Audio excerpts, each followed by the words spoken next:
tend to switch it off. Why? Because you're not interested in the Because it's bands? boring. I tell you why, because Jamie, who's a lovely chap, is standing there surrounded by photos of all the bands, right? Yeah. Don't like that. Why not? Because it's stupid. But it's just a set. It's just an excuse. It's trying to give a sense of import to something that basically is utterly insignificant. Yeah. The UK Music Hall of Fame will be forgotten when the series ends. I know it's a controversial thing to say, but it's not going to go down. People aren't going to be like going into the British Museum to consult it in the future. I don't know. I think they might be. Because America, they're copying the American one, right? And that's a proper institution. Well, it's kind of proper, isn't it? Isn't it? Yeah. Is it? Though you see, that's not even really a proper one. It's just an excuse for a big party, isn't it? It depends what you mean by proper. As much as anything is proper, it's all just random, decisions about what is and what isn't brilliant. But the show, of course, suffers from the usual kind of pundit problems. Basically, it's driven by interviews with people who are supposed to be amazingly impressed by, and the heavy hitters on this show are people like Noel Gallagher, Shaun Ryder, who can barely speak anymore, Tony Wilson from Factory Records, and then you get to like Pete Wiley, Gary Newman, and that's still on the A-list more or less. But basically we get a certain amount of them, and we're supposed to sort of drop to our knees and thank the heavens whenever Noel Gallagher opens his mouth and says something like, joking aside, the Bee Gees, right, were serious. I mean, they were great. They were one of my favourite bands of all time. That's exactly how he sounds as well, incidentally. And you sort of think, wow, Noel Gallagher thinks the Bee Gees were brilliant, so they must be brilliant, because Noel Gallagher's brilliant. And he's a genius, and he might beat me up if I don't agree with him. But then you get to people like Beverly Knight, who's on everything. Have you seen a lot of Knight recently? Yeah, she's making a comeback, isn't she, in A Field of Corn? I've seen her video. Of the Living Dead. And you get Kate Melua. How do you pronounce that? Mejuha. Harmar Superstar? Yeah. And Preston from The Ordinary Boys. Yeah. And so you get Kate Mejuha. Well, it's your fault for watching it, Adam. I enjoy the clip packages. No one's asking you to watch it. Why don't you switch it off like me and do something more constructive? Well, you're blowing my mind now. I haven't thought about that in any way. Just switch it off. No, because then I'd miss Kate Mejuha talking about Freddie Mercury and saying his vocal talents were amazing. And I think that's something that really inspires me. Yeah. So you're thinking, well, I'm glad I tuned in for that, because Kate Mejuha is inspired by Mercury's vocal talents. But you do get the odd gem, you see. They had some footage of Stevie Wonder last week, like an old piece of footage I hadn't seen before, with this kind of vocoder with a pipe stuck in his mouth. So while he was singing, he was immediately being vocoded. It's a bong. A bong. It's a bong. A big musical bong. But it was an amazing clip, and, it's sort of well-researched in that respect. But there's problems with it. Let's come back to this. Okay. If you've got anything more to say about it, we should tease Mummification. Our big quiz is going to come up in a couple of seconds, and it's your chance to win the brand new Dawn of the Dead.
What makes a car right for the times shouldn't make it wrong for Saturday night.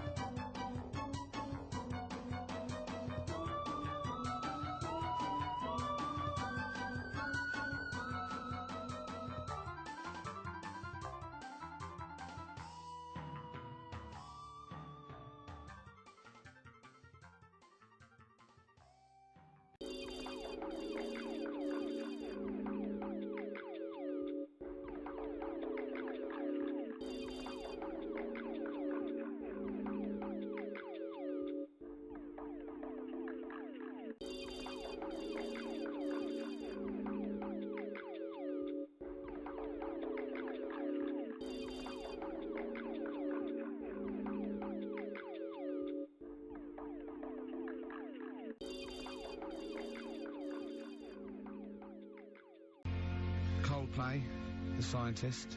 Have you seen the video of that? Great, it's just brilliant. I think I might have worked out. What is, he's walking backwards, it's all filmed backwards, but he's singing forward. Now, the only way I can work out they've done it without CGI in it and cheating with the lips is that he had to learn it backwards and did it sort of like bit by bit. Did he do that? He was on Zoe's show like about a week ago or Oh, something, and so he he actually sang it backwards. So he learned phrases and they filmed that. Yeah. But he didn't learn the whole song, did he? They must have... He couldn't possibly have learned the whole song. He must have, like, stopped it and... Don't know.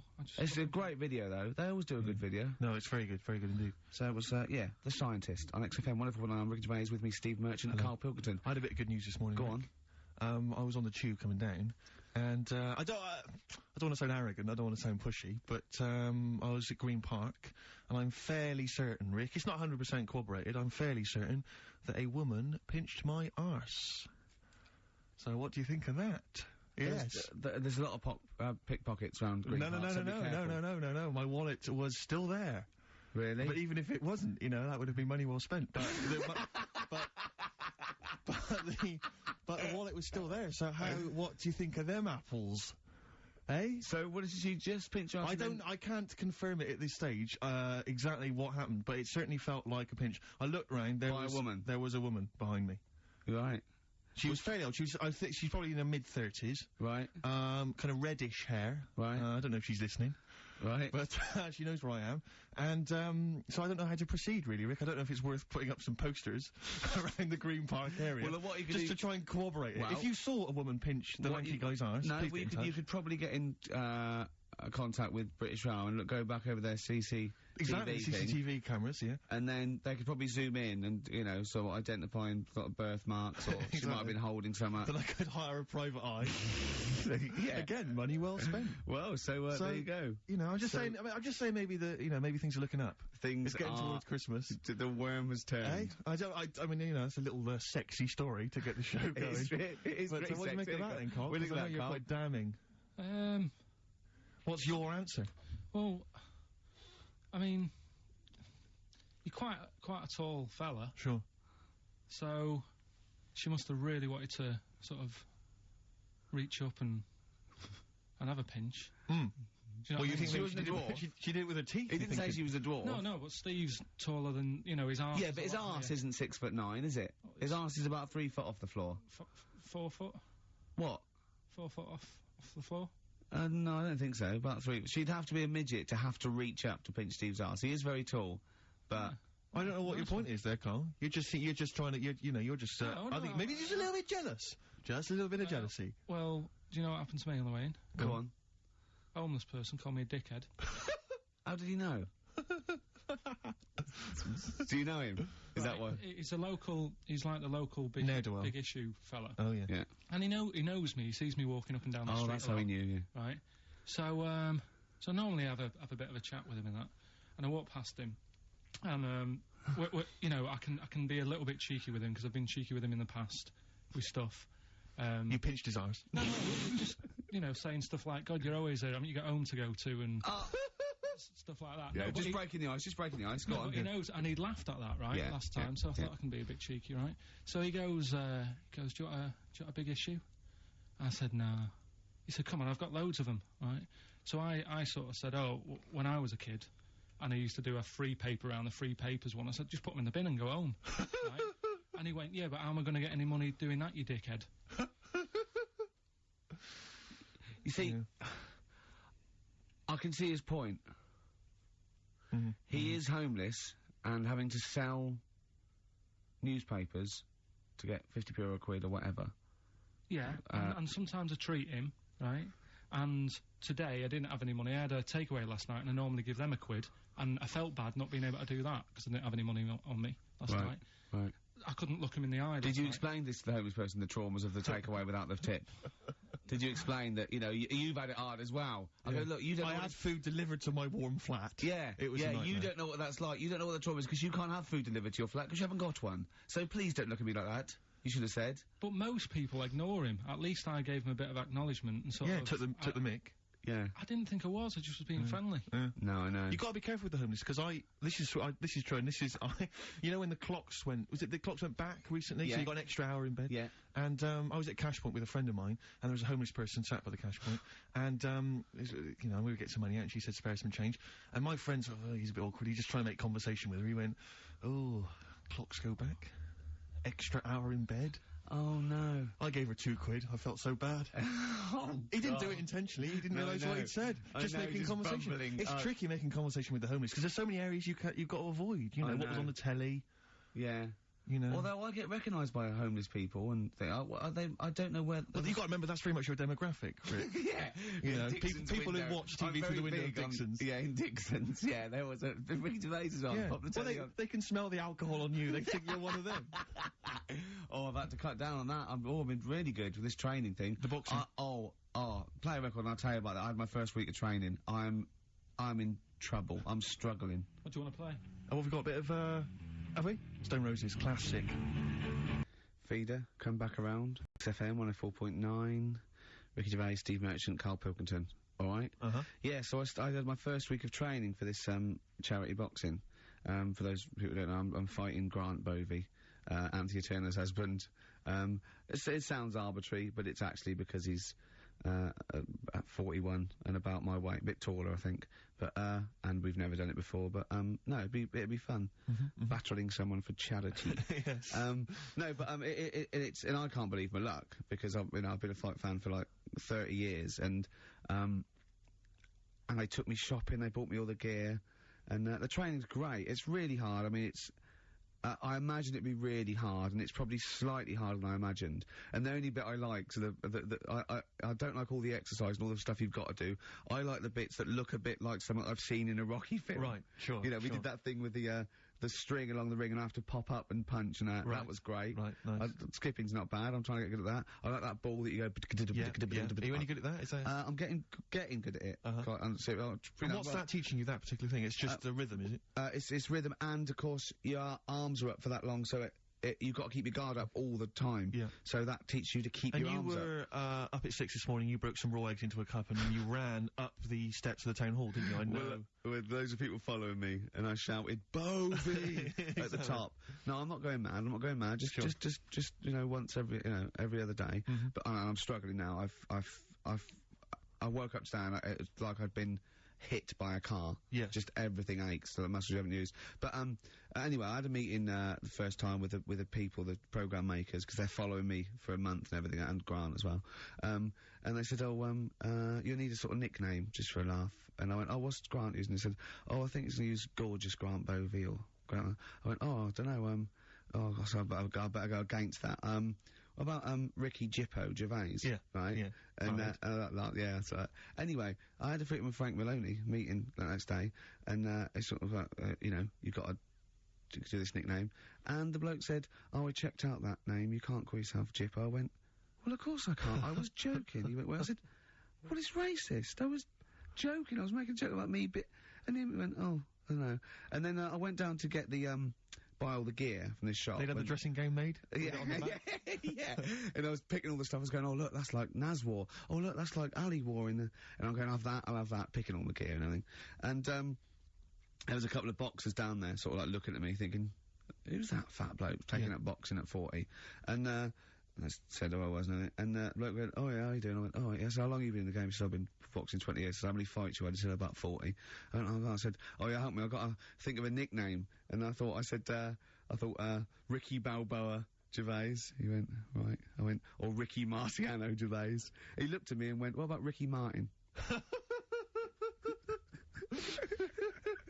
Oh dear. Absolutely justified. Yeah, I'm not respected yet in the boxing world. No, sure. But I mean, it's only a matter of time. Once well, they I see you think fight, they're once gonna they go- see you fight, Rick, everything's gonna change. So Have you actually punched anyone yet? Have you actually? No, I haven't You punched punched- person. I've punched pads and I've punched the bag and I've sort of sparred and that. I know you're going to get a chance to punch Well, as I someone. suspected, my punching power's all right, but my fitness is.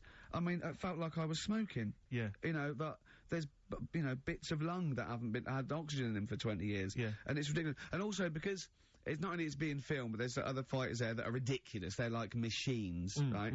And it's that thing. I can go right. I can come out on top, but die now of a heart attack, but never give up. Or I can sit down and go, I'm sorry, I feel ill. And I chose that one, and of course they took the mick. Well, of course. But I mean, soon. As I said, I haven't got the respect yet of the boxing fraternity. But And how long have you got then before? 4 weeks. Okay. So Yeah. and do they think that they can turn you around health-wise in that time? No, Or are they're you being gonna be coming out on a realistic. Zimmer No, frame they're during the fight? they're gonna teach me the basics and see how it goes, you know. Right. But I mean, And I'm each sure- round is 4 seconds. Is that right?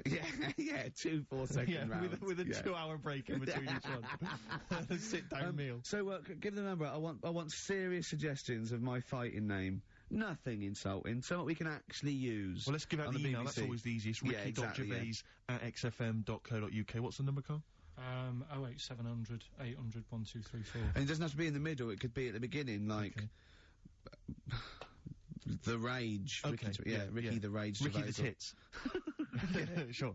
Ricky the Man. Play a Yeah. record. Big It was a favourite good of day, ours? yeah. Ice Cube talks to me about my life in the hood. yeah. A couple of emails are already coming in. Rush. They're flooding in, Rick, Yeah. inevitably, as boxing name suggestions for you. This is one from Matt, I think. He's given a couple, actually. Ricky the Pudding Gervais. Ricky Big Mac Gervais. There's a theme here. Ricky Pasty Gervais. The pasty. I quite like the pasty. Here comes great, the isn't it? pasty. That's good, as Carl said, he said the thing is, if you have a really good nickname, it's embarrassing when you lose, whereas if you just call yourself, it's not so embarrassing when you lose. Carl, this is doing no good for my ego. But do you know what I mean? If you have, like, Killer Gervais. Yeah, and then you end up, like, vomiting, choking on your own vomit upside down, hanging out the ring. What happens if you win? Do you have to do something Whereas proper? there goes the pasty being stretchered off in the first 2 minutes. Yeah. It's not such a problem. There he is, being lightly basted. And chucked down a mine. What do you mean, what do I have to do? Say if you beat Grant, say if that happened. Yeah. Right. What happens next? What do you mean, what happens next? What? Do you think, this is a contention fight for the big one? But do they, yeah. Well, then we make Ricky 2. No, but you know, do you know if they're planning on making more money? Because it's for comic relief, isn't it? So what happens on the night? No, it's for a charity of our Comic choice. relief would make sense. Yeah.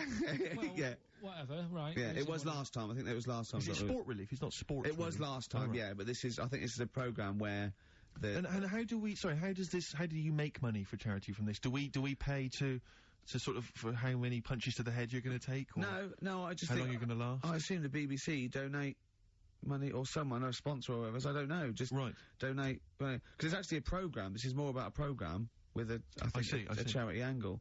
So, yeah. So as if you get, like, killed, there's more money and food to go around. Maybe. But no, I mean, the thing is, what's the next step? Because if they go like, right, yeah, well done, you've won, thank you very much. Carl, what do you expect? That its winner stays on? Yeah. Like in a fair, where I go out there and I let people punch me in the... Bernard Manning. Yeah. And then my twin gets up. Yeah. It's just it's a programme. He's It's not like- going to turn it's- pro. It's like faking it. Yeah, but what's the point if it's not going to go anywhere?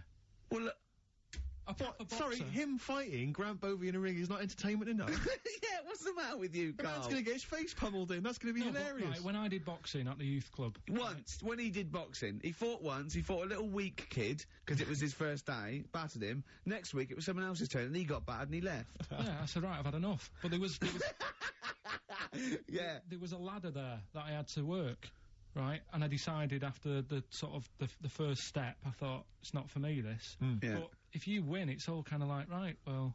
Yeah, the world's There you your go. oyster. But it's a programme. It's just a one-off programme, isn't it? It's like, it is like you got to treat it like faking it. Yeah, but faking it, right? That little gay fella who ended up being a doorman, he's actually doing that as a proper job now or something. He loved it so much. Do you seriously think I have any intentions of getting into the fight game and leaving entertainment behind? Well, what's the point then? What do you mean? What's the point in what's the point in watching television? It's entertainment.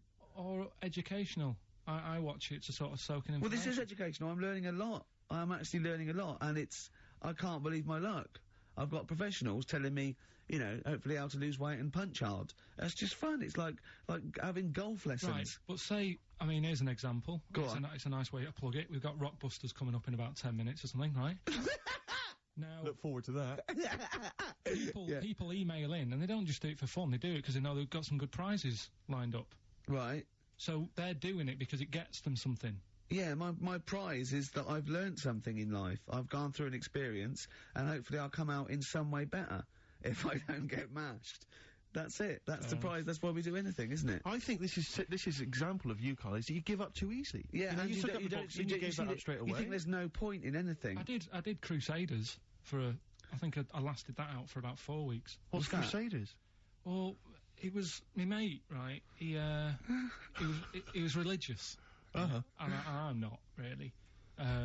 But No, I mean, you believe in ghosts, though, and shadows pushing people off bikes. But go on. But it's the same time, I think I told you once before that I went to the church with this lad because Right. I swore and he said he was going to tell me dad. Yeah. I was effing and jeffing. So he said, if you come... Is that how they get people to church nowadays? I love that one kid that he hasn't got the idea of the protection game. There's nothing in it for him. Either you turn to religion or I tell your father. Right, so I went to church with him and that, and then the next week he said, I know that was rubbish and you didn't enjoy it. It's when I got kicked out for messing with a tennis ball in the pews, right? I don't think we've heard that, but I don't think we could possibly go into that now. Summed it up. Yeah. So, Well, no. Come on, we'll come back to that. You had a tennis That's the ball and story. some pubes. No, in the pews. In the pews, right. Yeah. But anyway, so I went there and I said, I don't think much of this church thing, it's a bit boring. Sorry, and so you went to church and you ended up in the Crusades? No, The it's Crusade- called what's the the Crusade? Crusaders. What it is, it's meant to be the fun part of religion for kids. Uh-huh. Right. And my mate said, oh, you want to come along? It's, you know, you go on a Friday night Yeah. and do it on a Sunday as well. Brilliant. Right, so I went on the Friday night. It was brilliant. They had Sabutio, played table tennis in this dead big old house. And what do they do at the end? Say, I hope you enjoy yourself. Remember, God gave you all this. Well, it's sort of, you know, enjoy the simple things in life. You don't need computer games. You can play table tennis and that, and talk with your friends. Yeah. And blah, blah, blah. I thought, yeah, that's all right. I think you'd be happy in a young offenders institute. You get to clean the toilets there But as don't well. forget, Carl, I think God invented Nintendo too. Right. Well, anyway, so that was all right. I loved it on the Friday. Yeah. And my mate said if you go for 4 weeks in a row without missing a day, Yeah.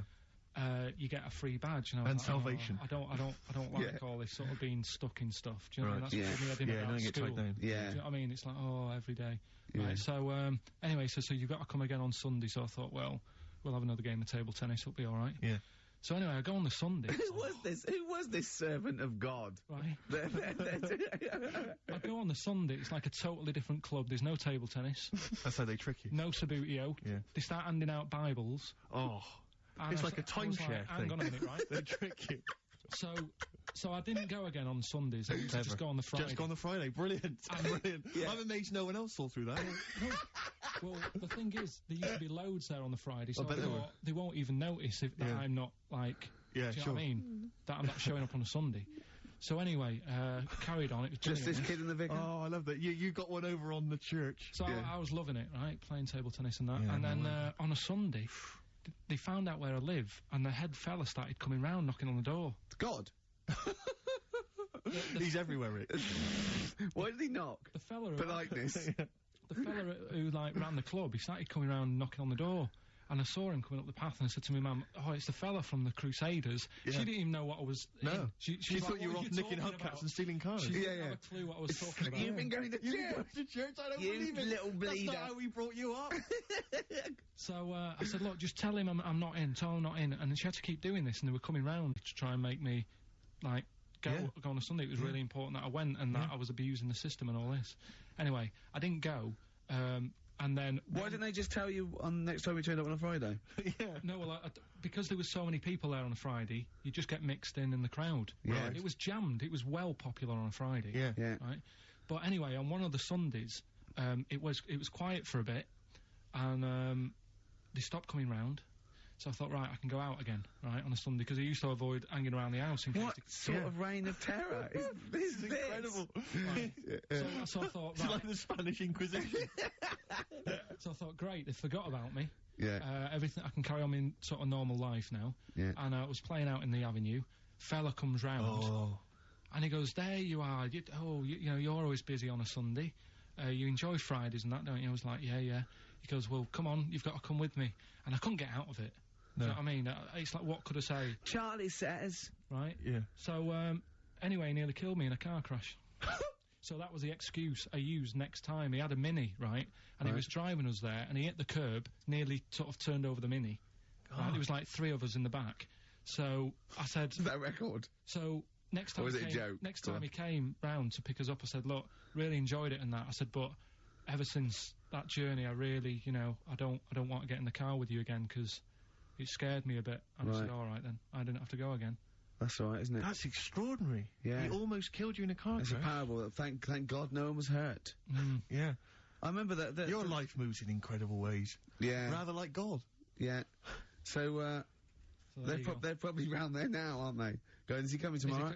co- What we got? Well, are we talking about the prizes next? Well, let's talk about the project. We've got the big game Rockbusters coming your way soon, Rick. I know you're excited about that. And is there more Educating Ricky this week? Have you got that planned? There is. We are struggling on that feature a bit now, because I feel like we've covered a lot of topics. Yeah, I know. Well, I know about hairy Chinese kids Yeah. and deaf people that hit their head and can hear again. So I don't think there's lots more to learn in life.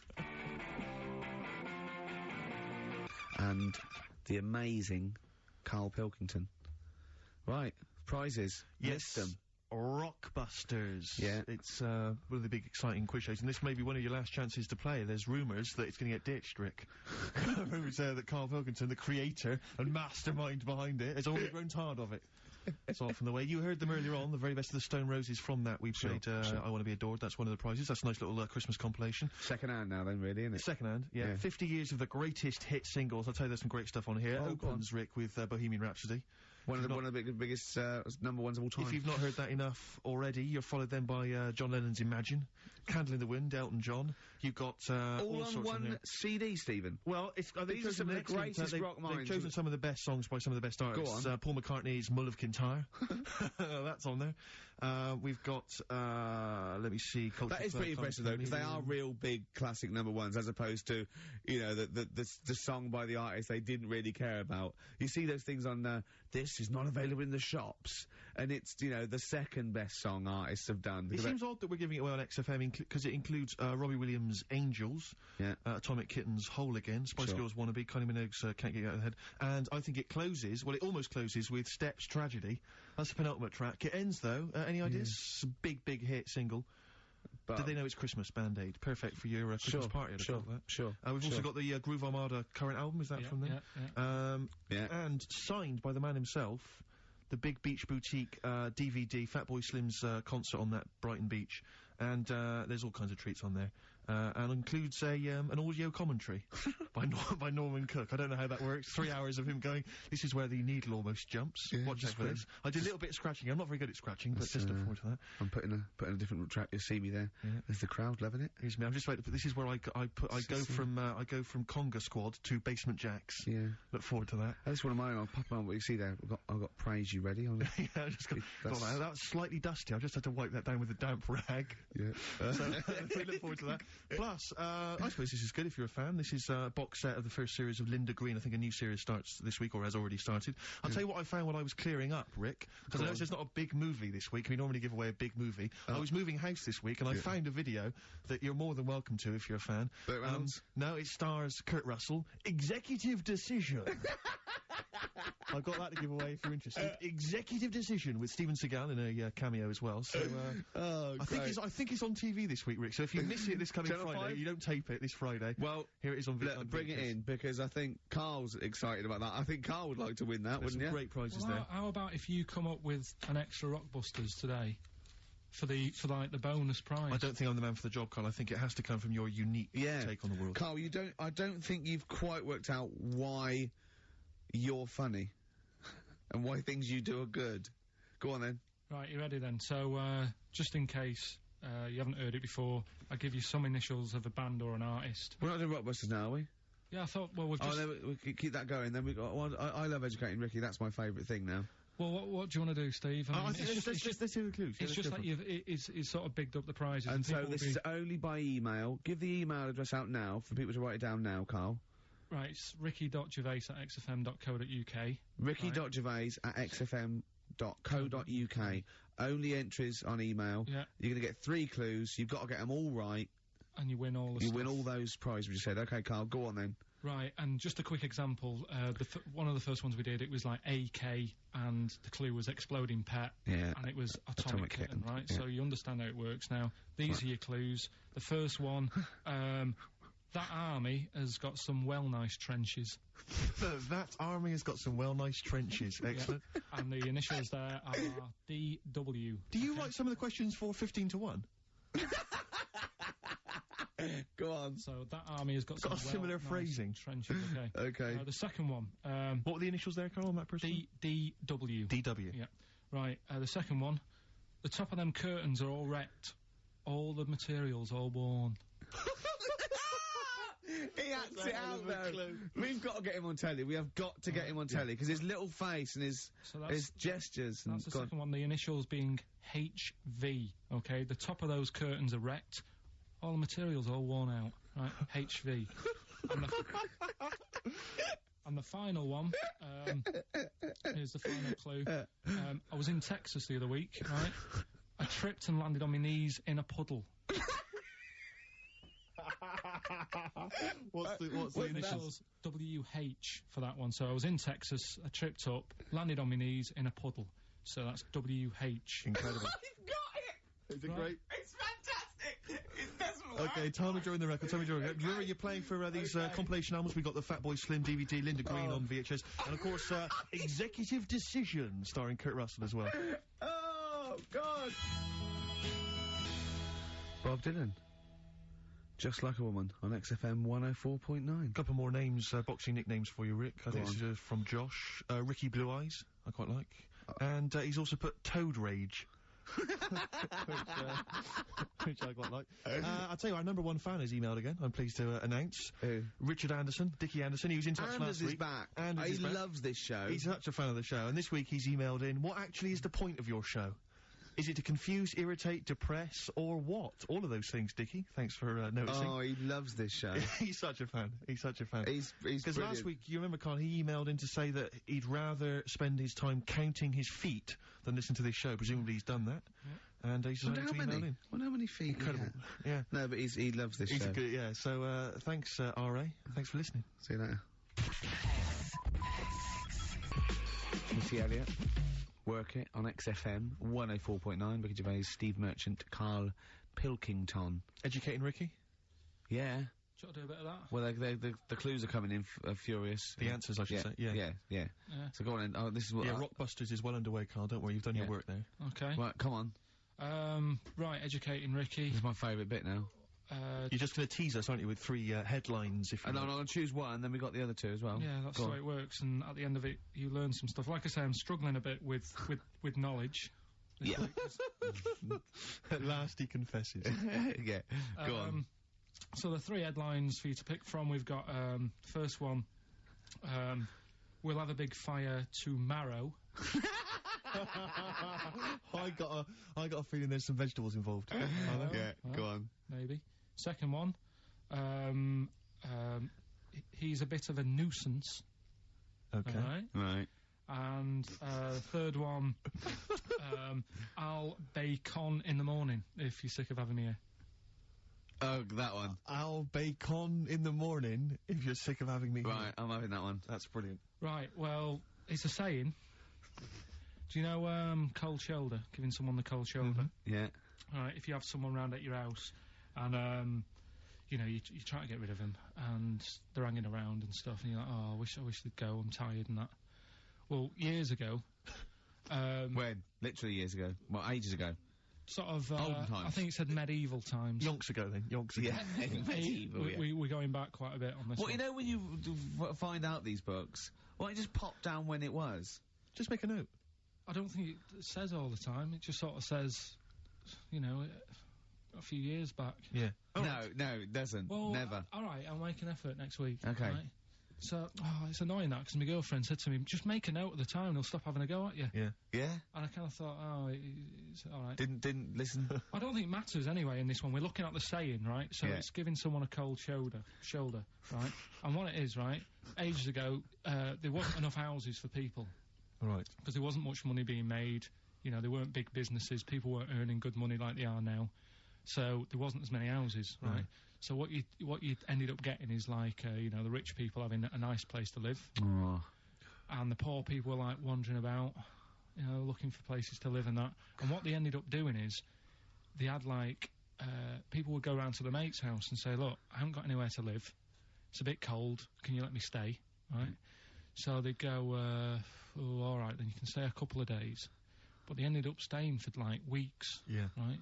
So to sort of get rid of them, what they'd end up doing, they'd be making the dinner, and they'd be making a lovely dinner, like a bit of meat, nice warm meat, and nice veg, gravy. And This happened every time, did it?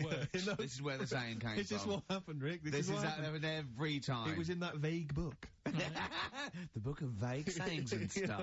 Right, so they'd be making a nice meal, but what they did, they looked after all the family. But the person who won't go home, they just give them some, like, sort of a cut-off of cold meat. Right. So they'd say, you're giving them the cold shoulder, Ah. meaning... Right. Okay, that's rubbish. Okay, absolute. Carl, No, why no, does no. that necessarily work? Yeah. Why Is do it not why do they always, in every situation when you want to get rid of a lodger, well, still feed him every day, but make the meat lukewarm. So we They want to- always leave then. Yeah. Oh, this food's lukewarm. I'm going to go. I'm going to become homeless and they again, go, wandering the hold streets. on, are you giving me the cold shoulder? Yes. Do you want me to leave? Yes. Just say leaving. No, I like to do it cryptically. That way, in years to come, someone will have a little saying about it. Well, anyway, that was our bacon in the morning. Yeah. If you've had enough of meat, we'll leave that. Well, Bacon in the morning. Oh, bacon in the morning if you've had enough of me. we'll come back. What are the others? Just tease us again with the others. We'll come back to those. You've got, he's a bit of a nuisance, and Brilliant. we'll have a big fire-o. Nice. Looking forward to that. Okay. Nirvana, in their version of The Man Who Sold the World, the David Bowie tune. It's good. Good tune. Good tune. Taken from that new Nirvana compilation. I like that version, I like the David Bowie version. You can't decide, can you, Rick? You're torn. In fact, I like the Lulu version as well. Is there a Lulu version? Maybe we should play that one Wow. week. Yeah. Was this recorded, what, in the 70s? I think she recorded it about the same time as David Bowie. I don't know if he released it as a single. I think it was just on.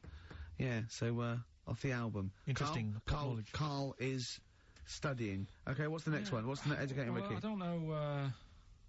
See, like I say, I was looking around, and there's stuff that is interesting. Right, I was looking on the web. But there's no point. Well, it's just that I found one about What's the point? about a lad who 8 years old, but he's still breastfed. Now, I don't know if you can get anything out of that. Is that what his mum said?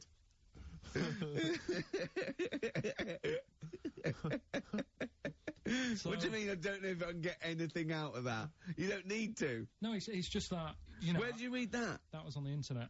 Oh, well, yeah. You're always unspecific when you mention it. It's just it was on the internet. Well, I'm trying to think what I put in. I think I put in Y to see if I'd confuse the computer.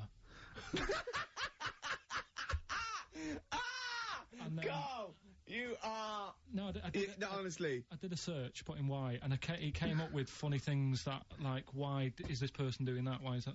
And it had a picture of this 8-year-old lad, sort of, you know, on his mum's nipple, and it was saying, you know, is this healthy? You sure that wasn't asking you that question? What? I put in Y to confuse the computer. Like, the computer going, what do you mean? Yeah. Stop it. Yeah. Oh, look, last week, I was walking, home with him, and I went, he was saying something stupid, and I went, I've got a competition for next week. Let's do a phone-in, and it's called Carl Pilkington, Genius or Fool. Yeah. Right? And he went, no. I went, why not? He went, well, they'd be confusing, because they say there's no difference between genius and being a fool. You do that, don't you? No, but it's rubbish, and people say there's a fine line between madness and genius, and, you know, it's a ridiculous soundbite. They don't say there's a fine line between a genius and an idiot. Well, the people who do are idiots. Yeah. So what would you do there, though, just to sort of wrap that little thing up? What would you do? That lad loves his mum's milk. What are you asking me to come up with? No, I'm a just... title for the story? No, it's just what would you do? Right. What do you mean, what would I do? Well, it's causing a bit of a problem in the area, right? What area? In America, I think it was. Oh, America are a problem, are they? George Bush is worried about this kid who's breastfeeding at 8. Imagine it like this, right? Right. No, so, Carl, what are you asking me? About this spurious story you saw on the internet? I saw it on the internet. There's an 8-year-old lad, he likes his mum's milk, and it's saying, is this right? Should it No, be it's going not. on? But what What do you want Ricky to do about it? It's not his responsibility. Yeah. No, but the little town that he lives in, they're all causing an uproar, right? Going, this isn't right, you know, I can't let my kid play out in case he's in the garden with his mum getting a bit hungry, right? So, what should they do? Because his mum's saying, well, he likes it. Yeah. And he, you know, what do you do? I don't know the laws. No, but I'm not asking you to sort out the laws. I'm just saying, if you lived in that neighbourhood, what would you say? If you went up to him and said, look, everyone's getting a bit fed up with this, look. I'd say, what would I do? What do you mean, what would I do? What are you asking me? Right, it doesn't matter. No, what are you asking me? What are you asking me and Steve and the public? I'm just saying, say if you live next door to this woman. Yeah. Right? The kid's hungry, 8 years old, he's out playing on his bike and he goes, Mum, I'm getting a bit peckish, and he goes, alright, son. She whops one out. And he starts having his milk, right? You live next door, you're putting your washing out, and you see this going on. You're getting a bit sick of it, because it's gone on for months. 8 years, I assume. Why is it your business? Why are you such a nosy neighbour that you're concerned? What would you do, Carl? Let's turn it back on him. Yeah. What would you do? What's your solution? What would you do?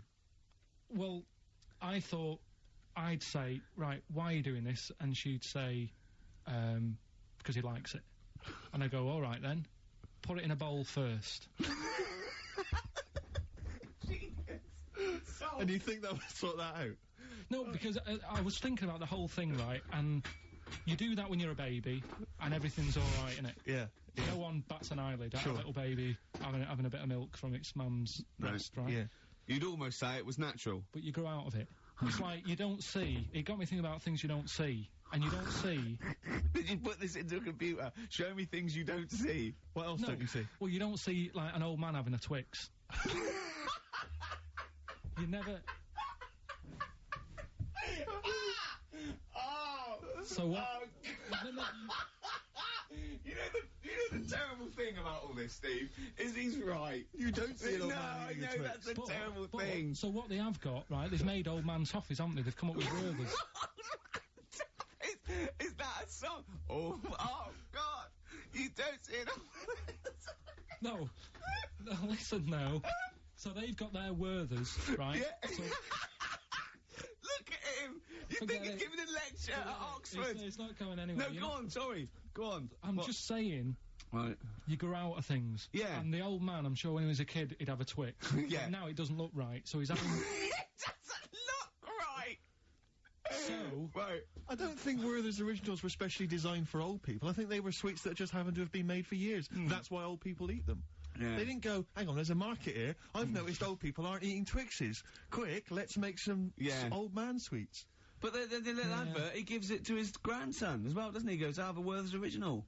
Oh, I think it cuts, though, before he throws it back in his face and goes, get me a Twix. And a damn curly-whirly, Grandad, you old fool.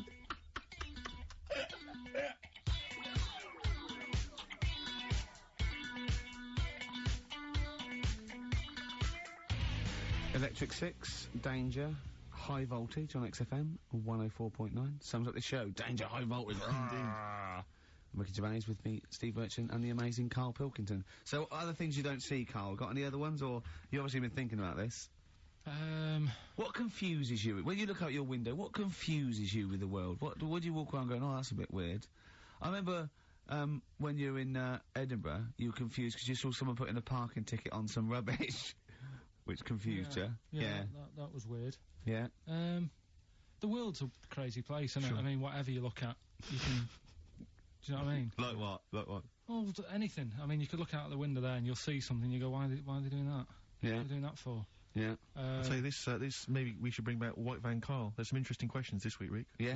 We could pull that out of the bag if you're Shall interested. we do that? Just get Carl's take on the world's Let's do it, views. let's do it. I'll tell you what, we'll do that in a second. Let's have another Educating Ricky, because I think you got sidetracked with your talk of Well, just the other thing breastfeeding. on things you don't see. Look at the way when I went to school, there was 2 kids with them big heads.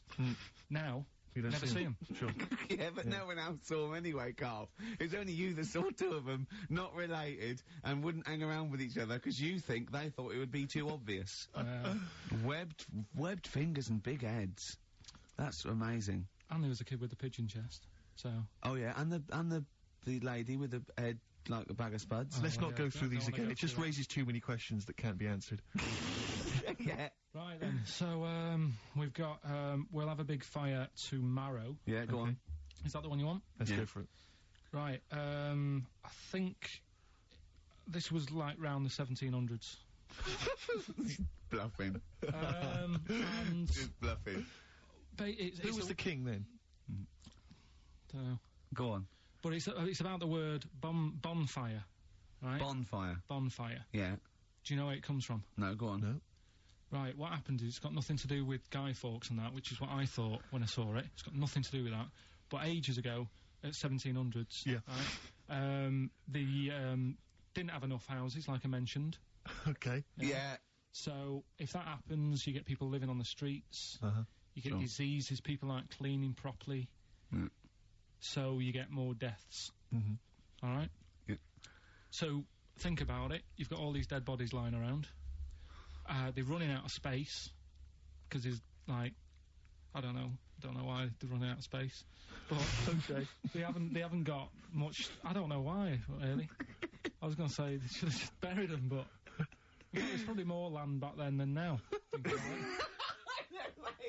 He doesn't need anyone else in the room to have a conversation with himself. Yeah, we could leave and we'd come back and you go, I've sorted it.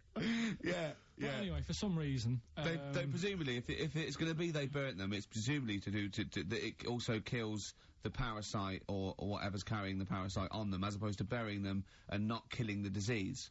well, yeah. So there you go. You've worked it out. They piled them up and they turned it into a celebration because there was a lot of fed up people at that time. Is this to be the word bon, meaning good? No. I'll tell you in a minute. Go on. So you've got all these people who are like going around and like, oh, you know, so and so died the other day, and you know, nearly every week someone they knew was dying. So you can imagine like just constant like being depressed. So and they've got all these bodies lying everywhere. It's like, oh god, what are we going to do? So they said, we're all too fed up at the moment. Said let's make this a better world. This was 1701 by the time they got together. Yeah. So they said, what we need to do is have a big party. So they said, yeah. Good thinking. See what you're thinking. So they go, right, well, we'll put all the bodies Yeah. in a big pile, and they're all diseased and that. So Yeah. they set fire to the bodies, Yeah. and they said, let's have this as a celebration to remember them by, and you know, we'll have a drink and that, and have a chat. We'll have this big fire going, and it came from bone fire. Ah. Right. So Bone it was fire. it was all the bones. Bonfire is bone fire. Yeah. Excellent. Yeah. Yeah. That's interesting. So that's how it came about. Yeah. In the 1700s. Yeah. That was. No, probably. Okay. I reckon it was 1600. Probably earlier. I reckon it was the plague. I reckon it came from. But interesting stuff. Yeah. Interesting So stuff. that's Did you celebrate Bonfire Night? Is that a big celebration for you? Do you like the fireworks? I'm sick of fireworks. I just think they're rubbish. Yeah, fireworks. I'm not impressed. I've never been impressed by fireworks. Even No. as a kid, you know, you have to go to like sort of community kind of gatherings with a bonfire and fireworks, and Yeah. some local vicar or whatever would come out and. But I it also was think the just adults think the tedious. kids love it, and, Yeah. and if they just got together and said, should we go see it, they'd all go, no. Yeah, Let's not absolutely. Go. Let's not go this Yeah. year. What would be better is if the vicar had wheeled out like a massive rocket, climbed in, gone last one to the moon is a bender, and then fired himself off. Now that, I'd pay to see. That's a firework display I'd like to see.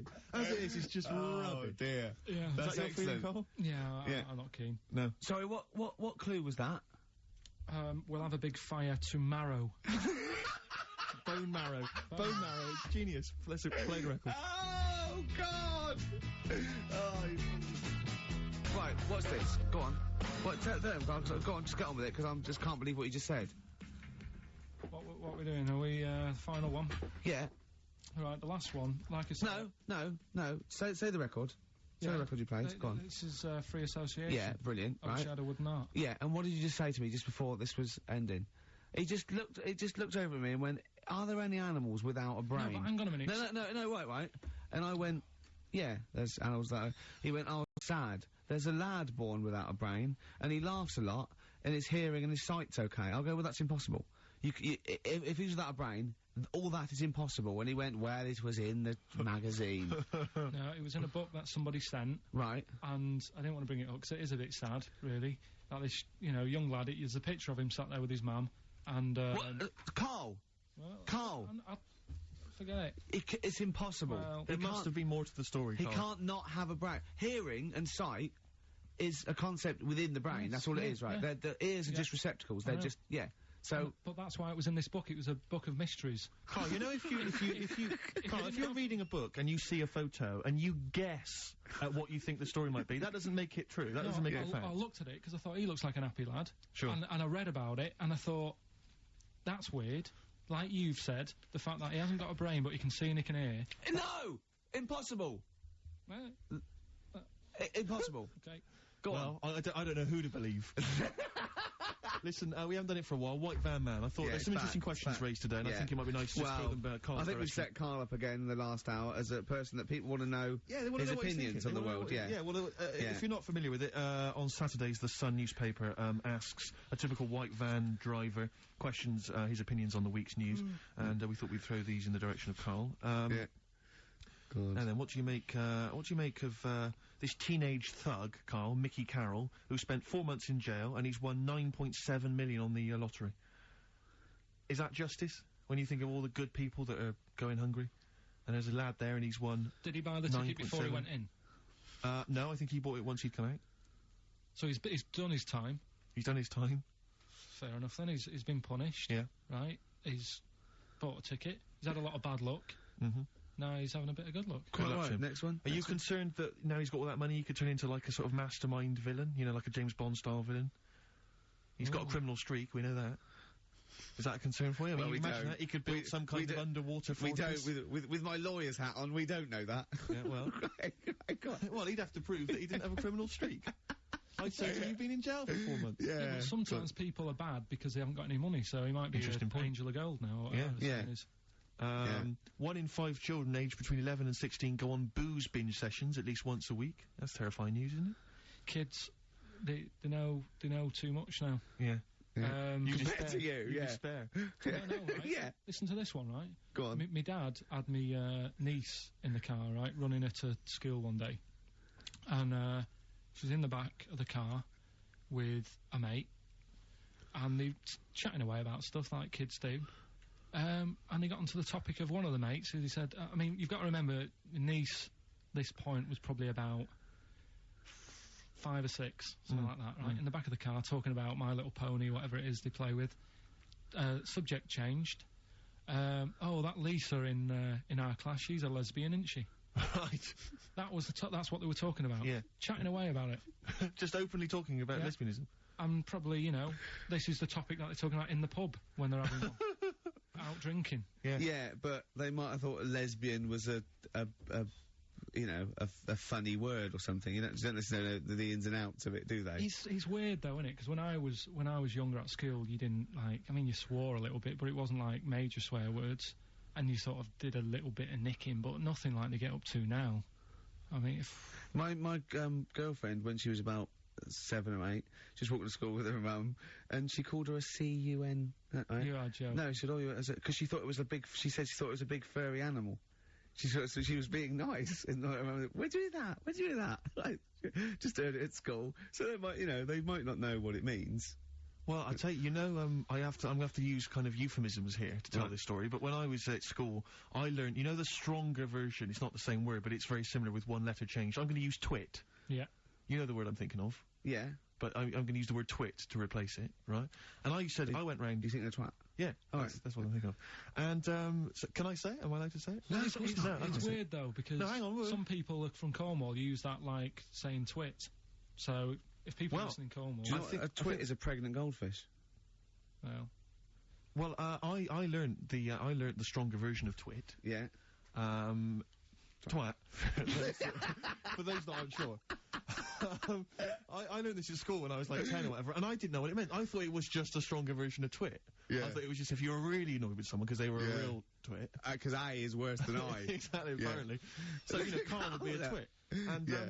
And so I started using this at home because I didn't realise what it meant. I started using this at home. Oh, you twit, you're a twit. And saying it to my dad, you're a twit, but not saying twit. Yeah. And my dad didn't know what it meant either. That's great. I couldn't believe. So he started using it as well, right? So then we'd be driving in the car. He'd be saying to my mum, "You stupid," say to my mum, "You don't pull over. You're gonna bum it, you twat." Saying this, then I learned at school from Mark Johnson what it really meant. Yeah. Stopped using it, obviously finding out it was quite an offensive word. Yeah. I didn't want to bring it up to my dad. I didn't want to sit my dad down and say, "Dad, you know that word we've been saying? Yeah. You know what it means?" So now, to this day, I've never brought it up with him. So we'll be driving, I'll go home for Christmas, we'll be driving around, he'll be calling my mum that word. Left, right and centre. I think she knows. I think she's just embarrassed. Or she's just upset and she knows what it means. She goes, "Why does he keep calling me this terrible word?" But he's the only one, I think, in our family who doesn't know what it means. No one's got the guts to say. I don't know whether I should tell him this Christmas. What a twat. I know.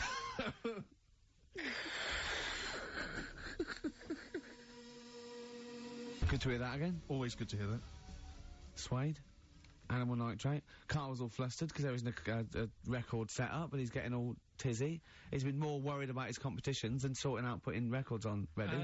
What? I'm after Steve's Song for a Lover. Well, I'll tell you what, why didn't you carry on with your educating Ricky section? I'll have a look on the We'll keep it going, Steve. Yeah, Cover you keep it. Go on then, right, okay.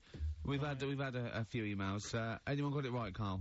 Anyone Educating Ricky, that's the final one. We've got to get that out of the way. We've got to get Rockbusters as well, though. We can do that at the end, we can Go on then. But we've only got 5 minutes left. Come on, just do Educating Ricky. Right. God. The last one that we haven't done is, he's a bit of a nuisance. Go on then. Again, not really that interesting. Thanks.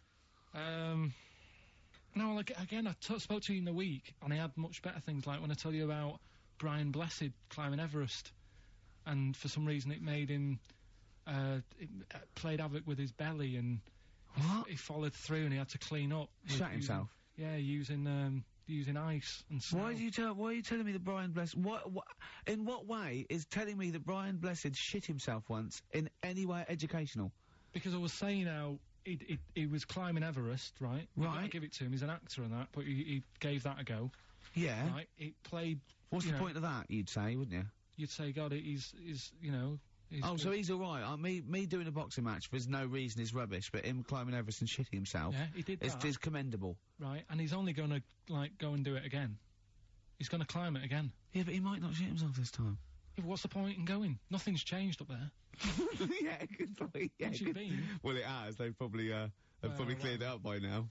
Like, but it's slip on it. I can't even be bothered telling you this one, because... Come on! Just honest, do it now! Steve, how we doing? Look, no, never mind that. Look, just tell me what that means.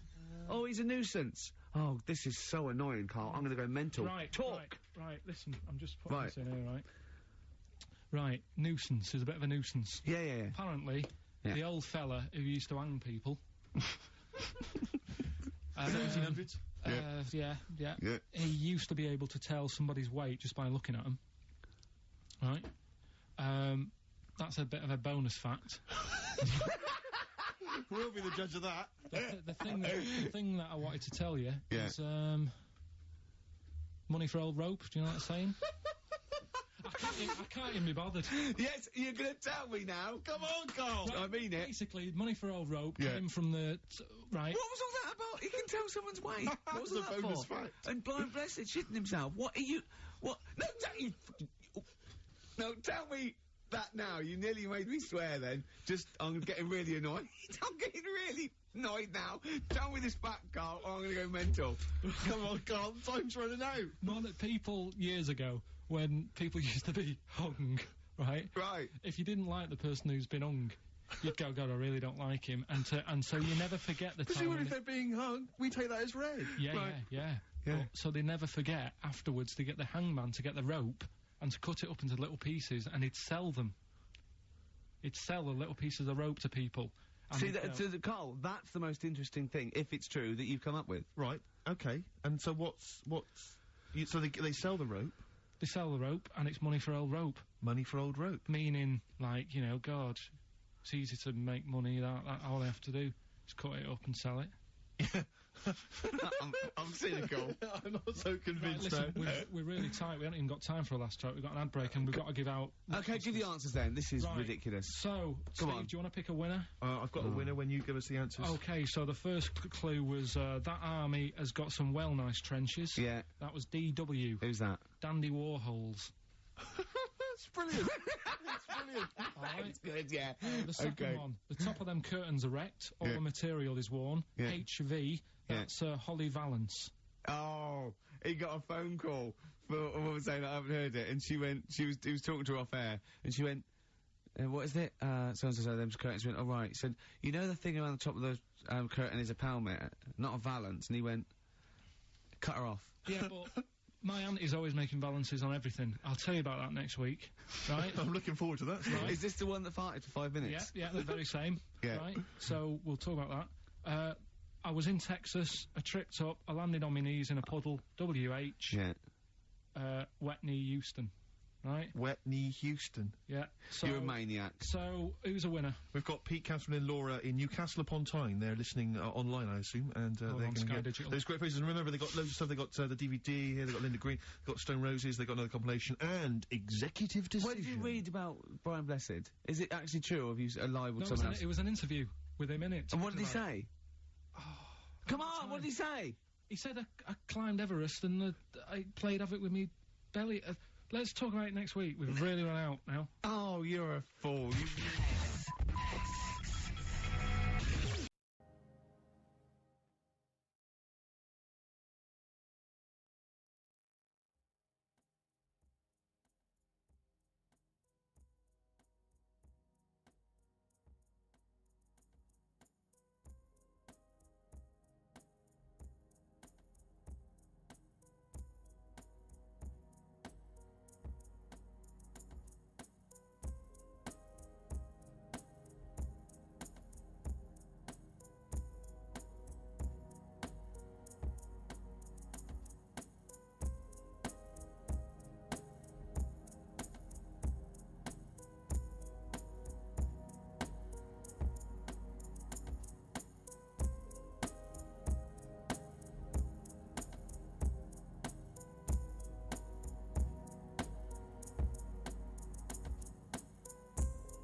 1:05 then, already, of a Saturday, so I'm Ricky Gervais.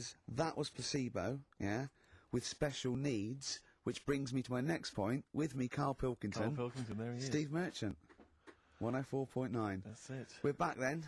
Well, for one last time. Well, it's certainly the end of the season. We're away for at least, 2 months. We're doing the Office special. And possibly forever, depending on whether Carl decides he wants to carry on with this. Because, I mean, we do this for fun. We don't need to do this. We don't need to do this for, money. Obviously not. The kind of money you're earning, Rick, you do not need to do this. I don't need to do it. It's quite honestly beneath me. Yeah. We don't need to do it to further our career because it's embarrassing being Didn't on your XFM. accountant say, do not even bother cashing those XFM checks? It's not worth your while. No, it's not. The time it took to sign them, Exactly, it wasn't worth it. So we do this basically to ridicule Carl on a large sort of platform. I say large platform. Yeah. XFM. No other radio station will have us. It's roughly the same as standing up in McDonald's. I and imagine ridiculing so. But of a lunchtime though. Yeah. Or so, when it's just the cleaning staff mopping up. Yeah. So if Carl doesn't come back, he's breaking up the three-way partnership. He's very much forever. Sting, isn't he? In about, 1986, 87? Exactly. He's going to go off and sort of make some quite poor, sort of jazz-inflected white man soul, and leaving us to go about our business. Play pizza places. Exactly, yeah. Yeah, well, I'm going to go into sort of maybe writing say, soundtracks. Dad, why can't I be in the CIA? Yeah. You don't know anything about it, you're a drummer. Yeah. So we'll have to see. I mean, do you think anyone cares? I wouldn't have thought so. Because I think if someone was interested in having some good chat and some great laughs, they'd spend more time with their friends. Yeah, or listen to another radio or station. listen to a decent radio show. I think something like that, yeah. they listen to XFM for some music to have on in the background that's loud enough so they can hear it while they're hoovering. Yeah, I don't think our fans hoover. Well, true. I think you've got to or have... shoot up, whatever. I think you've got to have a house to hoover. I'll tell you what they do want, though, some great music. They do indeed. They'll be saying, since you've been gone. See that? That's the sort of link I can do if we stay If you together. could cut out all the other drivel you speak, you'd be great on Magic. Yeah. You've got to... Come on. I know, you've got a rainbow something, haven't Rainbow. you? You got a rainbow something. Oh, it's rainbow.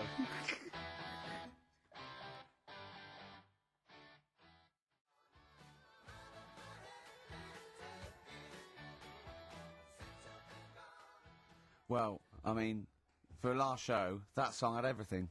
It's got 2 guitar solos. Yes. It's got a key change. It's got bad grammar, Since You've Been Gone by Rainbow, and that's for Camfield, the Prince of Rock. Yeah. He's going to be the king when Vance, just hands over his crown. Yeah. And you've still got that on XFM, so, don't worry about us going, oh, you weren't? Oh, okay then.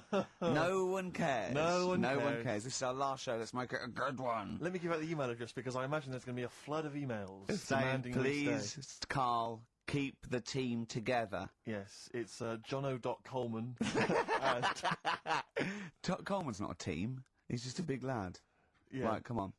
What do you mean, come on? I've got nothing. Ricky.Gervais. Oh, Ricky.Gervais at XFM. Or Carl.Pilkington, because you can do it throughout the week. You can do it throughout the 2 months. And what's the phone number for XFM? 0207. Is it 766 6000? And then just ask people through the car and leave a message on his voicemail. Yeah. So email him a lot. 0207 766 6000, I think, and just ask for Carl Pilkington. Little Carla Pilkington, little baldy mank twit. And say, please stay. Yeah. Please stay. Carl, say something then. How are It's you, your mate? last show. Say hello. What are your feelings, Carl, so far? I mean, are you tearful? Are you upset? Not at all. No? Can't wait for 3 o'clock. Sure. You see, it was interesting how Ricky was saying he only does it for the fun. I haven't even got that bit. Yeah. I am paid peanuts to work Saturdays, which wrecks me weekend. Pay peanuts, you get monkeys. I have no fun. Yeah. Right? You're having a laugh. And what people You forget love is- this. You love this. You love me coming in and having a little chat beforehand and after. Yeah, but that's the funny thing, isn't it? Listeners just think, why does he get so moody about it, having Ricky annoying him just on a Saturday? Yeah. It's not just of a Saturday. Why? It's in the week as well. How do I annoy you? How do I annoy you? Daily How annoyance. do I annoy you, Carl? So you can't, if you be specific. See? The first thing that springs to mind, when I'm trying to work with Steve before saying, come on, let's, find some interesting stuff to talk about, I think you were playing the accordion in the air. Was it the accordion? I mean, it doesn't really matter. They get the idea. Although I can't play the accordion, so it wasn't very good, was it? Where did you find an accordion? I just was one out there, right? And then Next to the drum kit you started playing with. then I had a loudspeaker, and I put the accordion for the loudspeaker. Then it loud, those loudspeakers. They're amazing. My question is this, Carl. Do you honestly think that's going to stop just because we're not on air anymore? He's not going to see you on a Saturday, so he's just going to come in even more often. Yeah, I can just drop He in. won't bother me as much though. I think he will. And he'll have his fob taken off him, so he won't be able to just wander in. Of course I won't. So What? They They're won't. not. Do you think they're going to? Of course they're going to let Ricky Gervais walk in anytime they want. Yeah, I might come in, I might do a few trailers, might hang out, you know, with Andrew, going, "Hey Andrew, how's it going?" He'd go, "Yeah, we're having a bit of trouble, what do you think?" I say, "Lose that off the playlist, put that one on, sack them." Yeah? Let's have a little bit of feeder.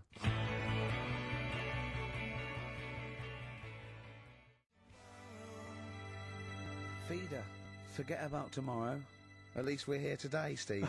Oh, The three of us for an hour and a half more. For the last time ever, possibly. It's up to little baldy-head Mankey. Little Well- Carl Pilkington. a number of emails, Rick. This is from Matthew Davis. I think he very much captures the mood of the email public. His email is just simply titled, "Go! In the name of God, go!" It says, why wait till 3? Why not leave immediately and stop subjecting us to this abject Well, misery? Carl did once when he had to get a train. Of course. lest So we forget. that's never happened on radio before. But who knows? I mean, stay tuned. We might shoot off at 20 to 2. Or we might get better. We might get better. We might get better because we've done a bit of planning, because I got Carl round last night Really? to do some planning of the show, didn't I? And so we've come yeah, I up. thought you were going to be there, Steve.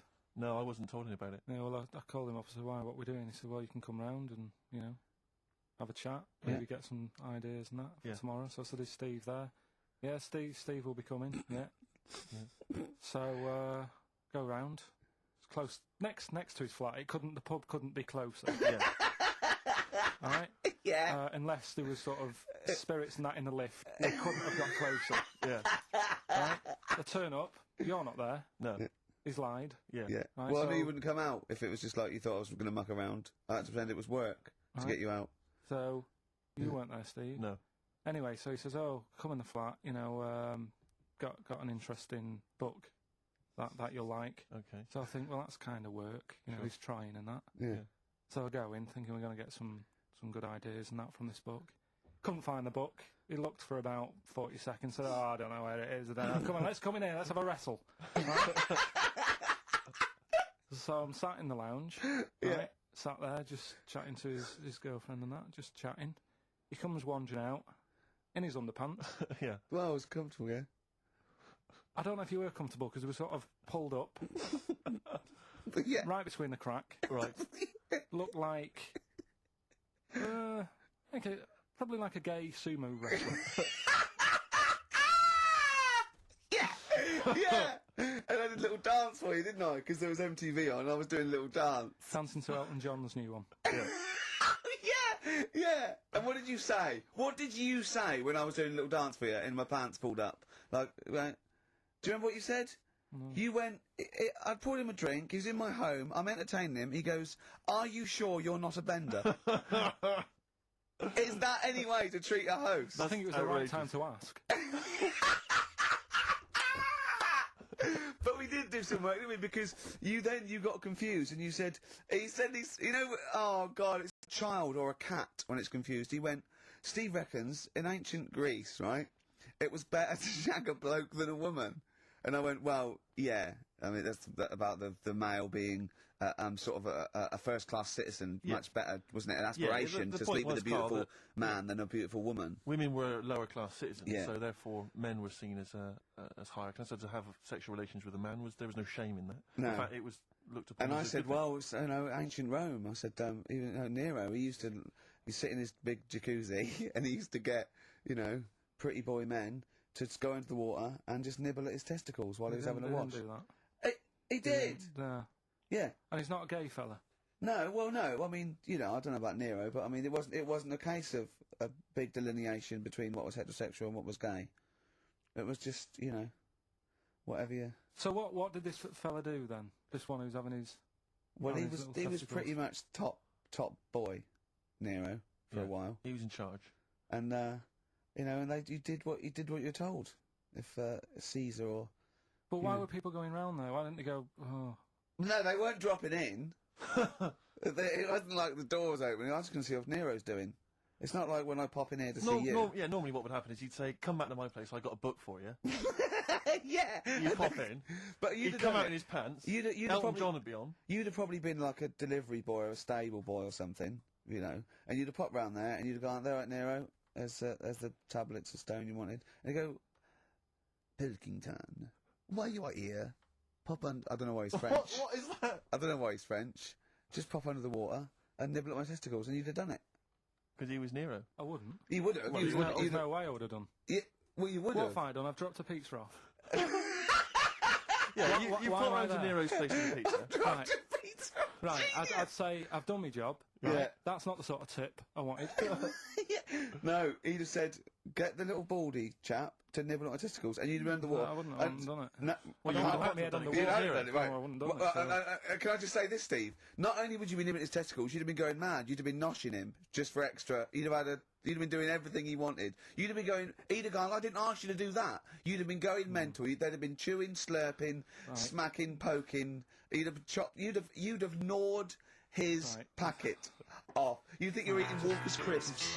There'd be bubbles. There'd be blood. Oh, it'd be horrible.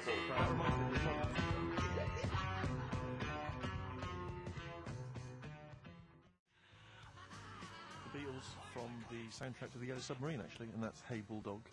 On XFM 104.9, our last show, maybe. Me, Ricky, Steve, and little Carl.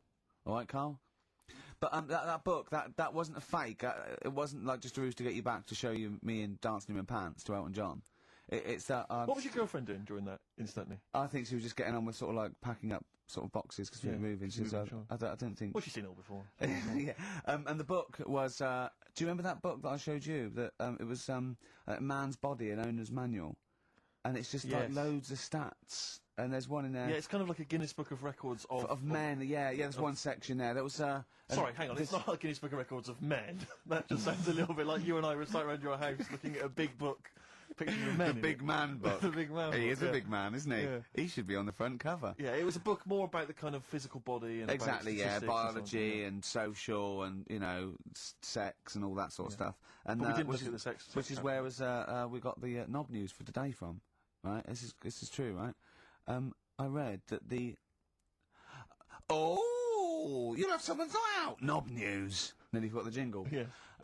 I read that the smallest ever functioning penis, right, was under 3/4 of an inch when erect. Extraordinary.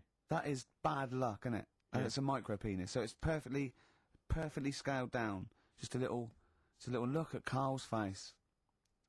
Well, couldn't the fella have said, look, right, I'm not happy about it, so don't print it. It's not the sort of press people want, is it? There wasn't a picture of him. It was anonymous. They didn't read the book and at work the next day and go, look at this, Frank. What? Smallest ever penis, half an inch. He didn't go, it's me. He just went, yeah, loser. Yeah. You know what I mean? Anyway, let's have a shower. I'm all right. I'm all right. He must have had to have a little jod with a pair of tweezers. Yeah, presumably. Because you couldn't even get a fist. I mean, No. that is bad luck, isn't it? Was he This a is good-looking incredible. fella? What or- would you do, right, if he invited you round and said, right, and he was like the king, right, and he went, oh, Carl, can you just go in there and just nibble at it? And you've gone under the water, and you're just about to nibble at it, and you come up and you go, that's tiny. Would you be disappointed or relieved? Right, well, that wouldn't happen. No, Carl. I'm saying if it did, would you be disappointed? Would you go, oh, that I can't even get. I don't know where to start with that, or would you go, oh, thank God it's not a big one? You've got to remember that he's the emperor. So you've got to do what he says or he'll have you killed. What would you do? Would you go, oh, I lovely set of tackle, or oh, it's not as big as I wanted, or would you secretly think I'm glad it's not big because I didn't want to, because I'm not that guy? I'm not even gonna think about it, because I wouldn't do it. I know I wouldn't do it, even back then. Even back then, what do you mean? Even Well, when was Rome. What? When was Nero at it? What? Well, the Roman Empire was sort of like 2000 Well, it stretched up for to years. about many years, yeah. So It's a long time ago. yeah. Yeah, I wouldn't do it. You'd have to. I always remember. We're still doing knob news. Yeah. Just a. Is this Knob some News Extra. Knob News Extra, excellent. Well, I didn't do that well at school and that, right? But we had biology, and I didn't take much of it in. But there was one day when it was about, you know, knob news and stuff. Sure. And it was all about how blood, you know, is what makes Engorges. Yeah. The erectile tissue. Sure. Yeah, it was all about that. And there's this girl in our class called Paula, right? We were sat there watching it, and she fainted. You just heard her go, "Oh!" and she hit the floor, right? Because we were all sat on top of the desk watching this. I wasn't that interested in that. No. I wasn't looking at it and that. But Paula, right? She fell over. And the funny thing was, right? What was it? A video? Yeah, a video of like this blood. Yeah. Doing the business to this fella's member, Sure. right? And she fell over, like, and everyone's like, "Oh, what's up with her?" And the teacher was trying to like wake her up and give her water and that. And it was really weird because then the nurse came in, and yet this video was still playing. And the nurse came in, "What happened? Well, have you seen this?" Yeah. And you could hear, like, you know, then it was going on to, like, sex education on the video. It was all done from start to finish. What happens, da-da-da-da, and by the end, and she was still out cold by the time it got to, like, and then they had a baby. Yeah. Yeah. Right? And that just reminded me of it. So it seems to me that was her sex education class. She fainted when the penis got erect, and when she woke up, a baby was born. That's probably what she thinks happens. She's wandering around now. And the whole class just missed out a bit because they saw someone. If she's ever with a bloke and he gets an erection, she just goes, "Oh no!" Well, that's get it. pregnant. She was a bit of a class tart, really. That's why everyone was like, "What's up with her?" Carl. But she was. Everyone was like, "What's up with her?" It's not as if she's not seen it before. But just reminded me then. Weird. But anyway, yeah. So I wouldn't. You'd be loving it. Anyway, You'd be let's down leave Nero aside. Yeah. The other thing in this, should we play a record and come back? Yeah. There's another interesting fact. There in is this some book. extraordinary facts in that. Yeah, well, more facts. We're running over. It won't be knob news. It won't be knob news. There'll be all different types of news.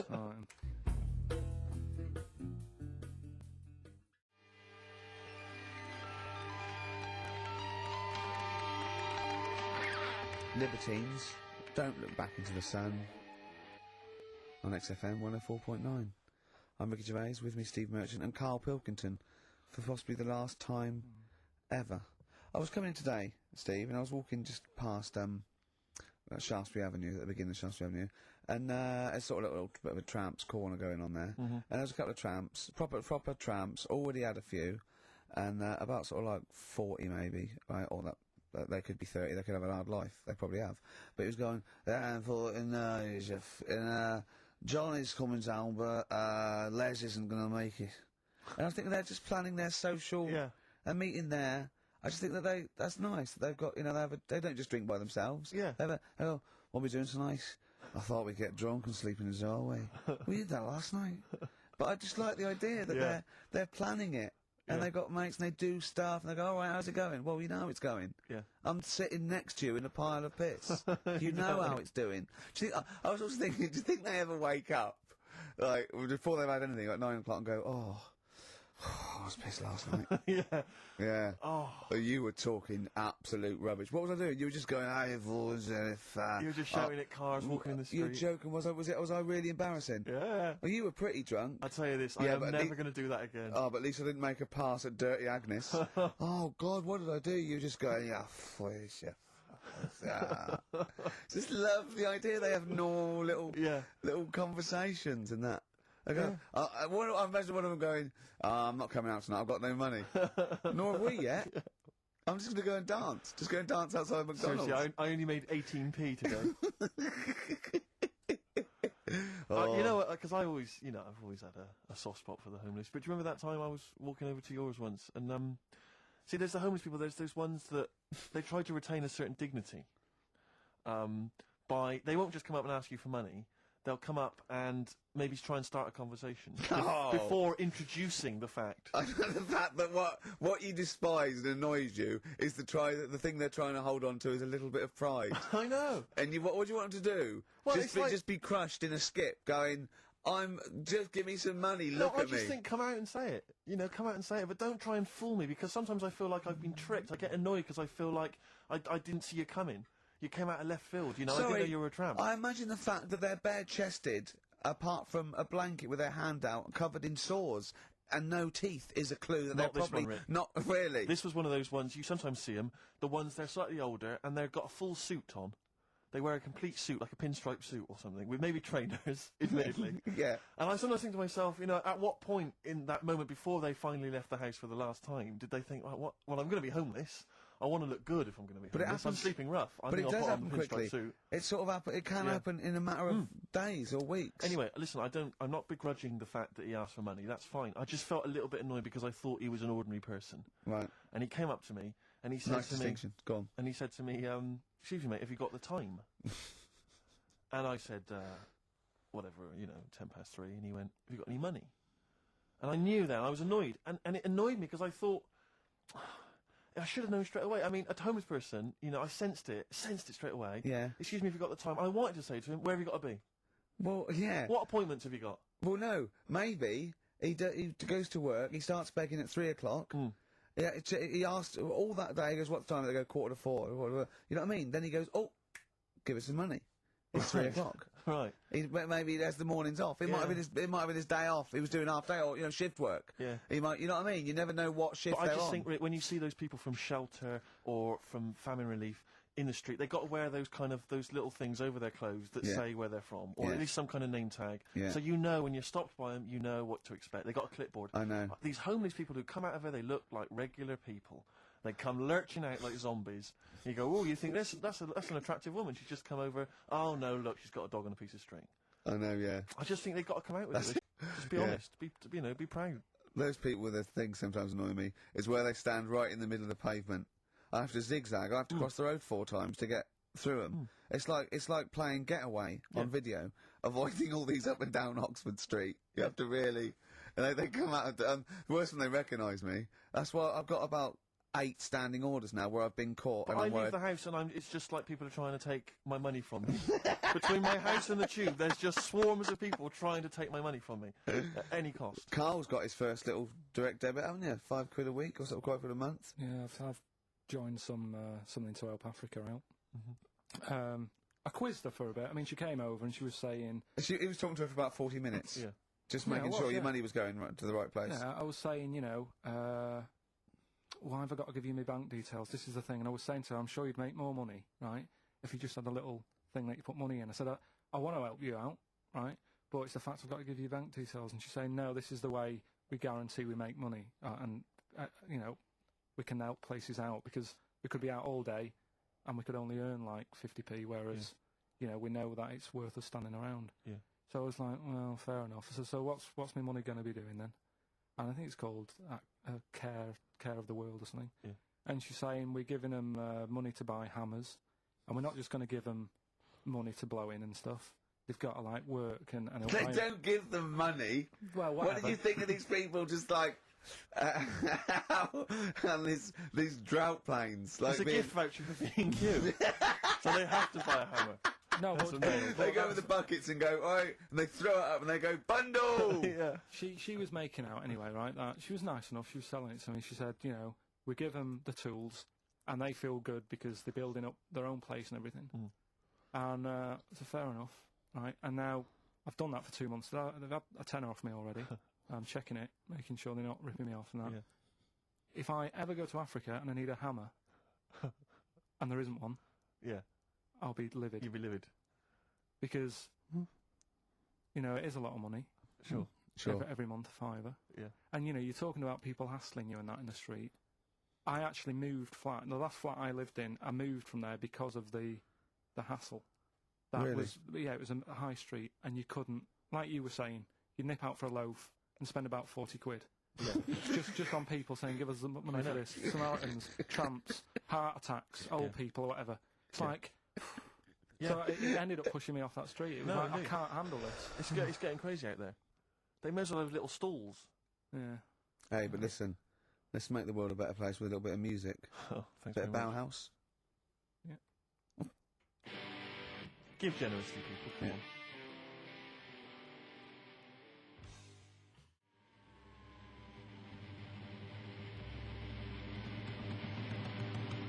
Bauhaus's version of David Bowie's Ziggy Stardust on XFM 104.9. I'm Ricky Gervais with me, Steve Merchant and Carl Pilkington, possibly for the last that time, and as a special treat, a return, sort of like a summer special, an end of term, well, a gift to the fans.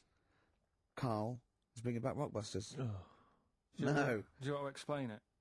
Rockbusters is basically Blockbusters, completely ripped off, done with music, that may or may not be a cryptic clue, and may or may not be the actual band name, and may or may not be the actual letters he said they were in the first place. Do you want to sort of describe one, though, in case someone's a new listener? And, like, Well, Exploding Pet was Atomic Kitten. Yeah. AK. But basically, for those of you who are new to the show, this is the final show, Carl reads out what he considers to be a cryptic clue. It's not a cryptic clue, it's just some words. Just a string of words. Yeah. And from that, you are supposed to deduct the name of an artist or a group or a band. We've had things like the Jamaican fella swinging a fish round. That was De Trout Spinners. De Trout Spinners. So that's the level of intellect you are getting from Carl Pilkington. What was the Just do the competition. What? I was thinking, was it she fell down Whitney in Texas? Houston. She fell down into a puddle in Texas. On a knee, Whitney Houston. Yeah, so you said it twice. It's not cryptic, so just do it. Come on. Right, so there's 3 of them, and you email in your answers. We've got some good prizes today and that. Right. Well, let me tell you the prizes. They aren't bad. Whiz through it, because this, the competition's bad enough, let alone just listing. What's he got? 3 DVDs and about 6 CDs. He's got the young ones and all that, like TV things. There's some great CDs, yeah, go on. Right, so the first one, cryptic clue. This vegetable started life down under. Right? This vegetable started life down under. The initials K-O. Right? K-O. This vegetable started life down under. Second one, the things that you normally find on the beach, right, have been found floating around the moon. Right? Yeah. That's, I think it's TS. You think it's TS? Yeah. You set the questions, but you're not sure. So, the things you normally find on the beach have been found floating around the moon, right? And the last one, well, if you put that many in the post, I'm surprised I didn't receive one. Right? He thinks they're great! Well, He thinks he's brilliant! well, you know, if you put that many in the post, I'm surprised I didn't receive one. Is it acting? He did all them. Yeah. The initials there, FC. FC. FC, right? So you email in the answers, ricky.gervais@xfm.co.uk. Win that Hey, stuff. let's slam dunk in some sounds. Well, slam dunk some ads first. Okay.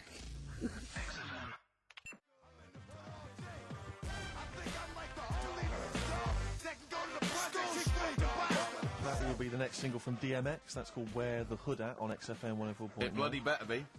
I know you're a fan. You enjoyed it. You love a bit of hip hop, don't you? XFM 104.9. Yeah, keep it real. Hippie hop. Oh, it's So, yeah, sweet man, sweet. It's Halfway that kind through. of stuff. It's that kind of lingo and that kind of patois that they won't be hearing next week. No, no. we'll be doing- Off making some bling bling.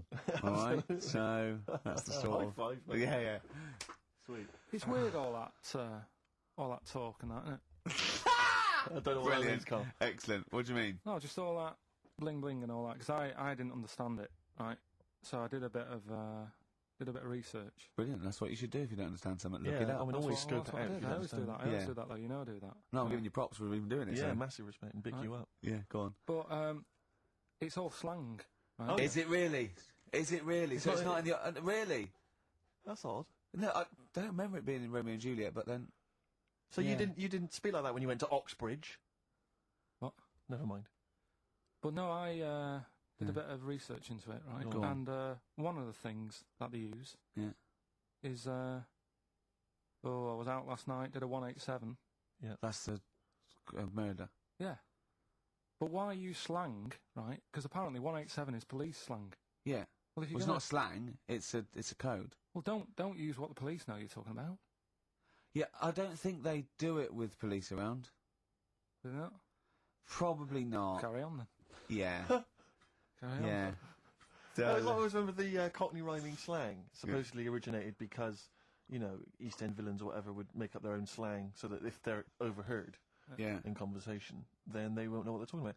But just look it up in some kind of Cockney rhyming slang book. Yeah, I like that idea of, okay, where is he? Where's Fingers? Well, Copper, I'm going to tell you this. He's up the apples and pears. Exactly. Well, I don't know what that means. I don't Well, know what leave the house then. Yeah. If you don't know that he's hiding up the apples and pears, you might as well shoot off. Exactly. Well, I can't possibly figure that out, so I'll just have to shoot off. Yeah, where was he last seen? He was last seen with his Trouble and Strife. I know what that means. Well, you might as well shoot off then. Yeah, it's a perfect code. Of course, though, talking about Shakespeare invented 1,200 words, and slang gets in, so there are more and more words, and slang soon becomes, you know, the norm. There's no not real words and real words, you know, do you know what I mean? They're just as valid if they're common parlance, so they all become part of the, or they fade away and they're not used because they're a fad.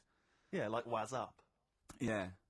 That's probably in the dictionary. That is, yeah, or soon to be. I was reading, was it a couple of years ago,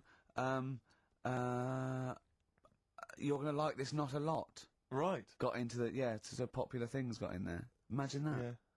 You're gonna like this, not a lot. Zigga Zig Ah, I think got in or something. Oh no, Girl Power got in. Right, Girl yeah, Power as a common phrase. I like sorry, go on. No, you have to, you mate. No, it's just that, with the slang thing, did I tell you I was trying to read that book about, the governor? Oh, yes. And that was full of that, and it had a page on the front that you had to keep going to when, you know what I mean, when he used a bit of slang, you had to sort of go, right, I don't know what he means. Glossary. Right. Just nip back, have a look. I thought you meant, when you said there's a page at the front, I thought you meant the cover with his face on. I can't remember who I'm reading about. Oh, there he is. Is this the book that you nearly finished reading, but you realised all the pages were in the wrong order? Yeah. He bought a cheap book, right, at a second shop, started reading it, loving it, then he started reading about this bloke, and he went from jail to school, and then he looked at the page numbers, and they were all out of order.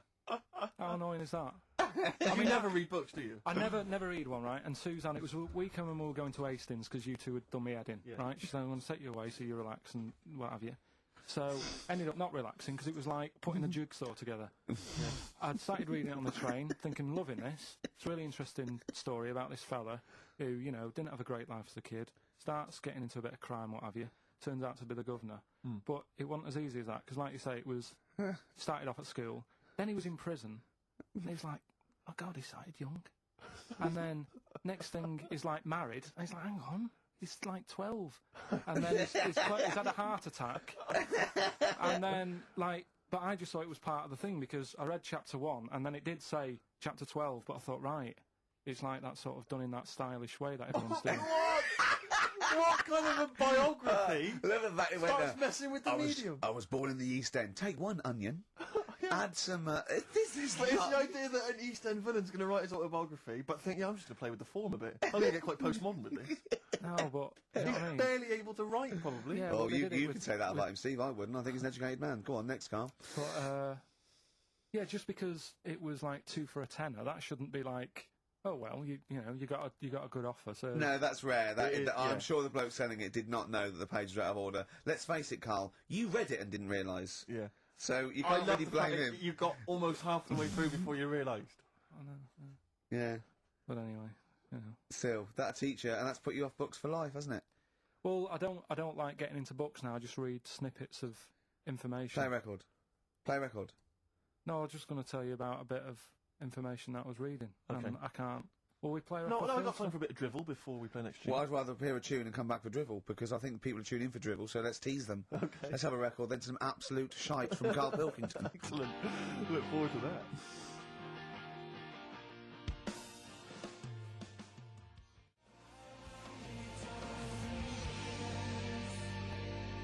Longview and Further. I love that one. On XFM 104.9. Ricky Gervais, Steve Merchant, Carl Pilkington. All right, Carl, what did you learn? Right, like I say, I don't like reading books. There's too much to take Words. in. And Too so I much haven't got time, word. I'm busy and that. Yeah. I don't like reading books, actually, but go on. So, But I have done. So, go on. Right, so I was looking in this magazine, right, and it was more about, do you know, I'm not that impressed with Einstein and Newton and that lot. No, why should you be? What have they ever done? Go on. No, but you know the fact. You see, the Columbus thing. He's got a bit of praise for finding America, Yeah. and it's like someone else would have come across that at some point. Yep. Right. And yet, news this week, they've found 2 new types of frog. Right. No one's making a fuss. And look how small they are compared to what he bumped into.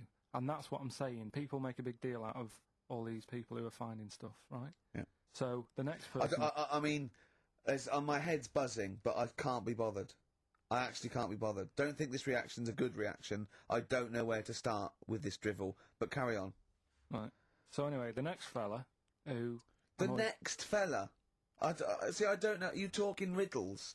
The next fella I'm going to talk about, Go on, Einstein. Yeah. Right, everyone raves about him all the time. Yeah. Right? So I'm trying to get into my head. Yeah. Like, why is amazing and that. Yeah. Right? Okay. So, did a bit of reading up on him in this science magazine. Yeah. Right? Now, I read it. It's only, you know, I don't know, 200 words, whatever, trying to get across what he worked out. But I read it last night. Is I it was relativity you're talking about? Yeah. Well, so you say, yeah, like I just made that word up. Yeah. You've heard... Yeah. That was his biggest... Yeah, okay, so the 200 words, as far as you recall... So anyway, so I read it, and I was like, I don't know what is going on about here, right? So Suzanne was with me. I said, can you read this? She said, I'm watching Sex and the City. Right? I said, right, but can you read it and explain to me what I don't understand here? She says, well, I don't understand it. Yeah. It's great. It's like she's thinking, I haven't got kids, and yet he still wants me to help with his homework, and I'm watching telly. Yeah. I've been at work all day. So she said, look, go in the bedroom and read it out loud to yourself. Maybe it make more sense if you read it out loud. Right, so I said, right, I'll go and do that then. And it was good because it's cool in there anyway, right? So I went in there. So, reading it out twice, went back and I said, I don't get it still. Right? So she said, right, wait 10 minutes and I'll sort it out. So I was sat there looking at it, trying to work it out before she had to look at it. I was like, no, forget this. Now, what he was saying is, if you send a man to the moon, right? Yeah. He was saying to the fella in the rocket, it would seem like 20 years to him. Yeah, not the moon, but yeah. No, it was. That's what it said. It said the moon. Well, it wouldn't, because it's only about... No, but listen. So it took 20 years to the fella, yet people who are on the Earth, it would seem like 2,000. Yeah, because time is relative, not... I don't... What do you mean? Right. Well, listen, the fact is that it's tending towards the speed of light where it really makes a difference. They've even done it with atomic clocks, where they've sent one up, even in Concorde, and it's like 0.01 of a second difference. What is the watch? Yes.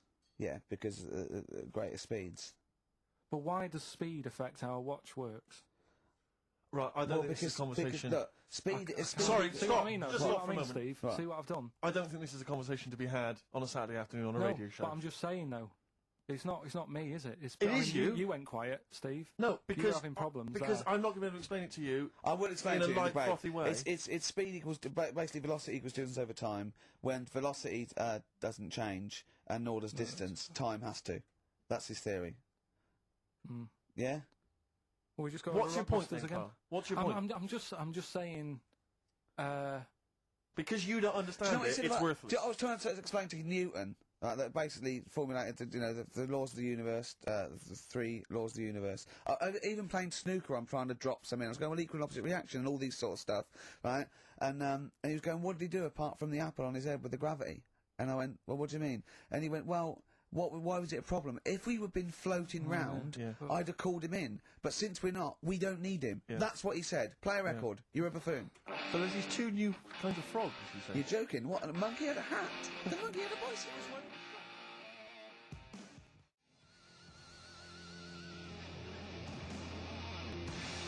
I Believe in a Thing Called Love by The Darkness on XFM 104.9. Last show. Possibly the last ever show. It's up to the K-Man. Little Pilky. Baldy Pilky. Little Whingy. Dimmo Manco.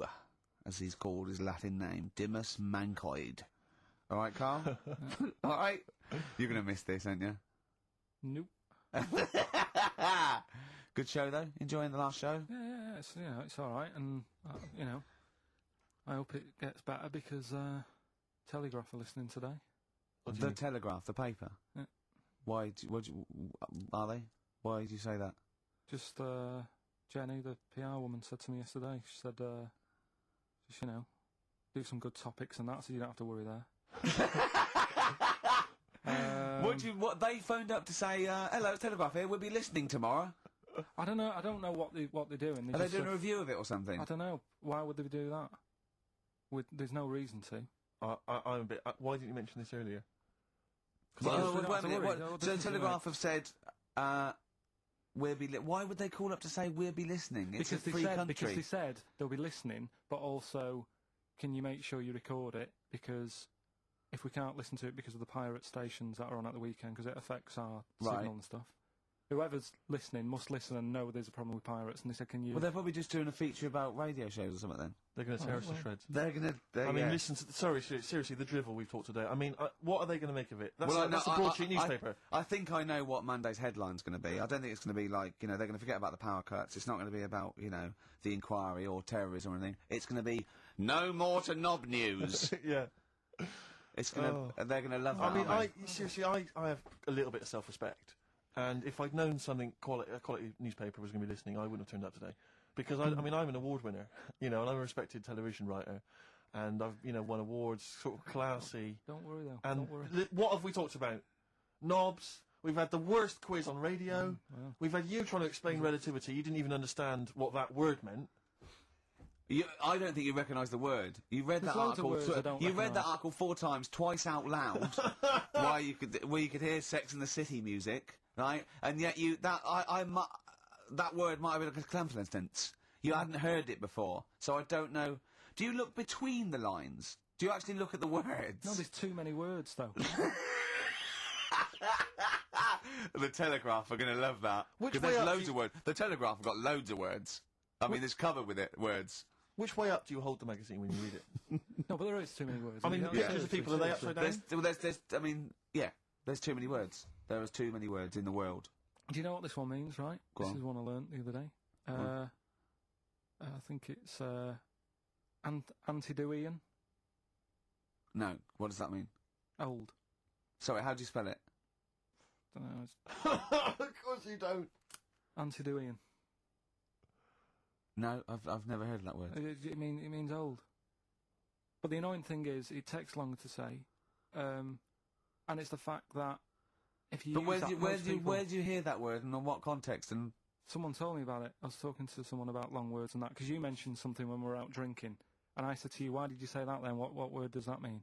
And then you had to explain it, and I said, well, you didn't have to say that. You could have just said blah, blah. But can I say, Steve, I wasn't sort of trying to catch him out or being pretentious. It must have been just a normal word in my vocabulary that he didn't know. Wait a minute, what, vocabulary pretentious? You lost me. you lost, yeah. I'll tell you what. You're scared by syllables. Yeah. No, it's just... I'll tell you what, though.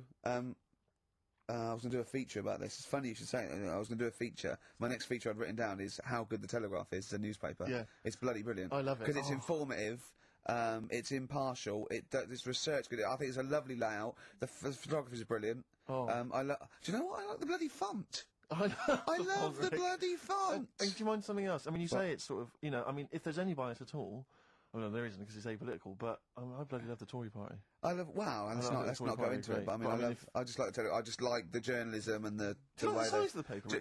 I like the way they're fair. They'd never like slag us off. No. But also, I think it's because they understand that. We don't really care, and so we can't be blamed for anything they hear on the radio. No. It's not really our fault. It's and anything we said that was like, a bit nasty or stupid was probably sort of like some clever sort of ironic postmodern. Yeah. Satire. Play a record. Yeah. Brilliant Telegraph. It's really fairly priced, don't you think? I think it's too cheap. I know.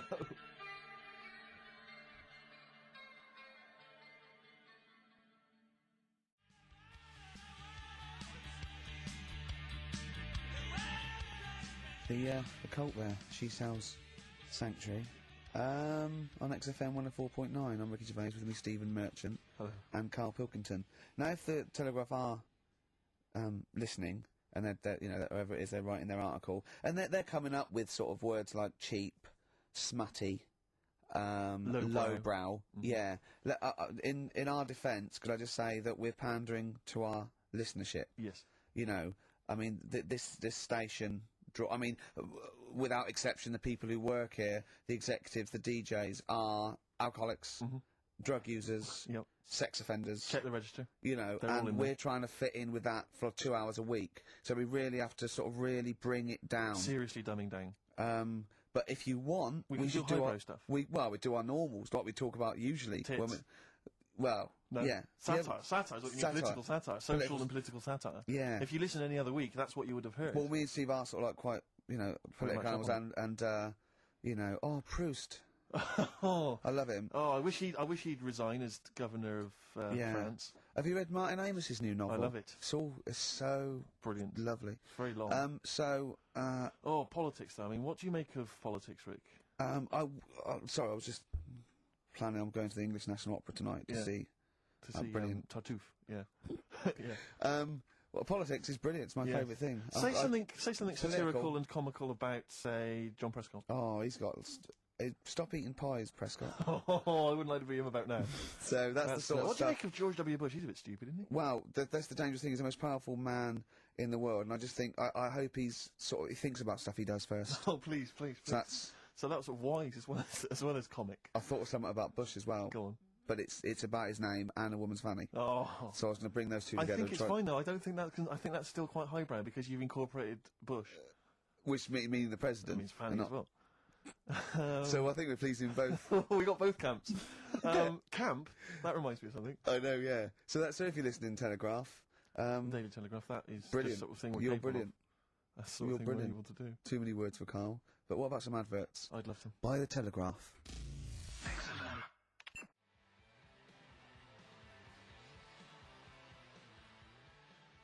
Black Rebel Motorcycle Club.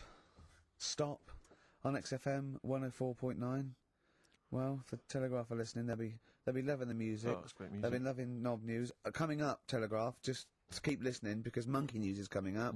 And should we do the results of Rockbusters, the worst quiz? The best quiz. Best quiz. Oh, was it? Yeah. On radio. Do that shortly. Although, probably you're thinking, Rick, isn't it time that we do our usual roundup of what's been happening in the news? Yeah, Which come we on. always do every week. Yeah. We always do something. I mean, basically, if you're listening and you're a new listener, say you work at a newspaper, we always try to be informative, just try and put stuff out there that just educates people, informs What are you people. thinking? Well, I said Monkey News is coming up, but what have you got? No, I was just looking on the net there and just found a couple of quite important news stories probably worth mentioning. Policeman caught photographing. I don't know why it makes me laugh. It's just the phrasing, I suppose. Headline: Policeman caught photographing up woman's skirt. No, he wasn't up there taking a picture of Big Ben. He wasn't going, can I just sit up here? I'm just going to take a picture of that seagull over there. No. He was facing the camera up a woman's skirt. He was indeed. Right. A policeman in Japan is facing disciplinary measures after he was caught photographing up a woman's skirt with a hidden camera while on duty. The 42-year-old sergeant, who's not been named, used a digital camera to secretly snap the shots when the woman was reporting a stolen bicycle. So he was actually... He was actually doing his proper job.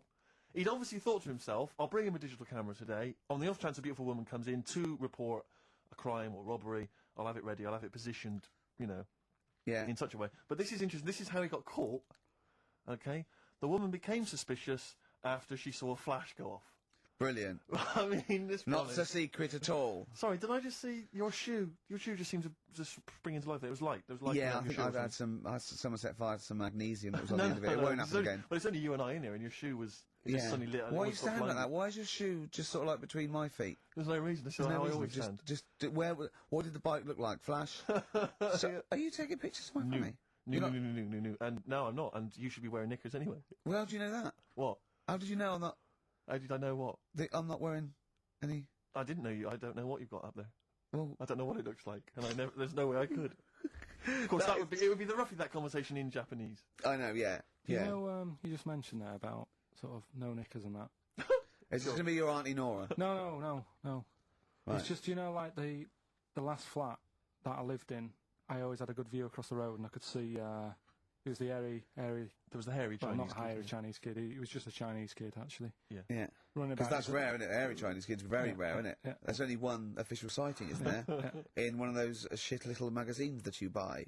Yeah, he was running around in his underpants. Did you? Sorry, you just swore ironically. I mean, I imagine if there's any newspapers listening, you did that because it's sort of jokey and. Yeah, go Yeah. on. Let's not swear. And there Go was the on. old woman who didn't move. She was just sat there reading the book all the Who time. we wasn't think possibly died and no one came round for weeks, that yeah. might have been. And now I've moved, right?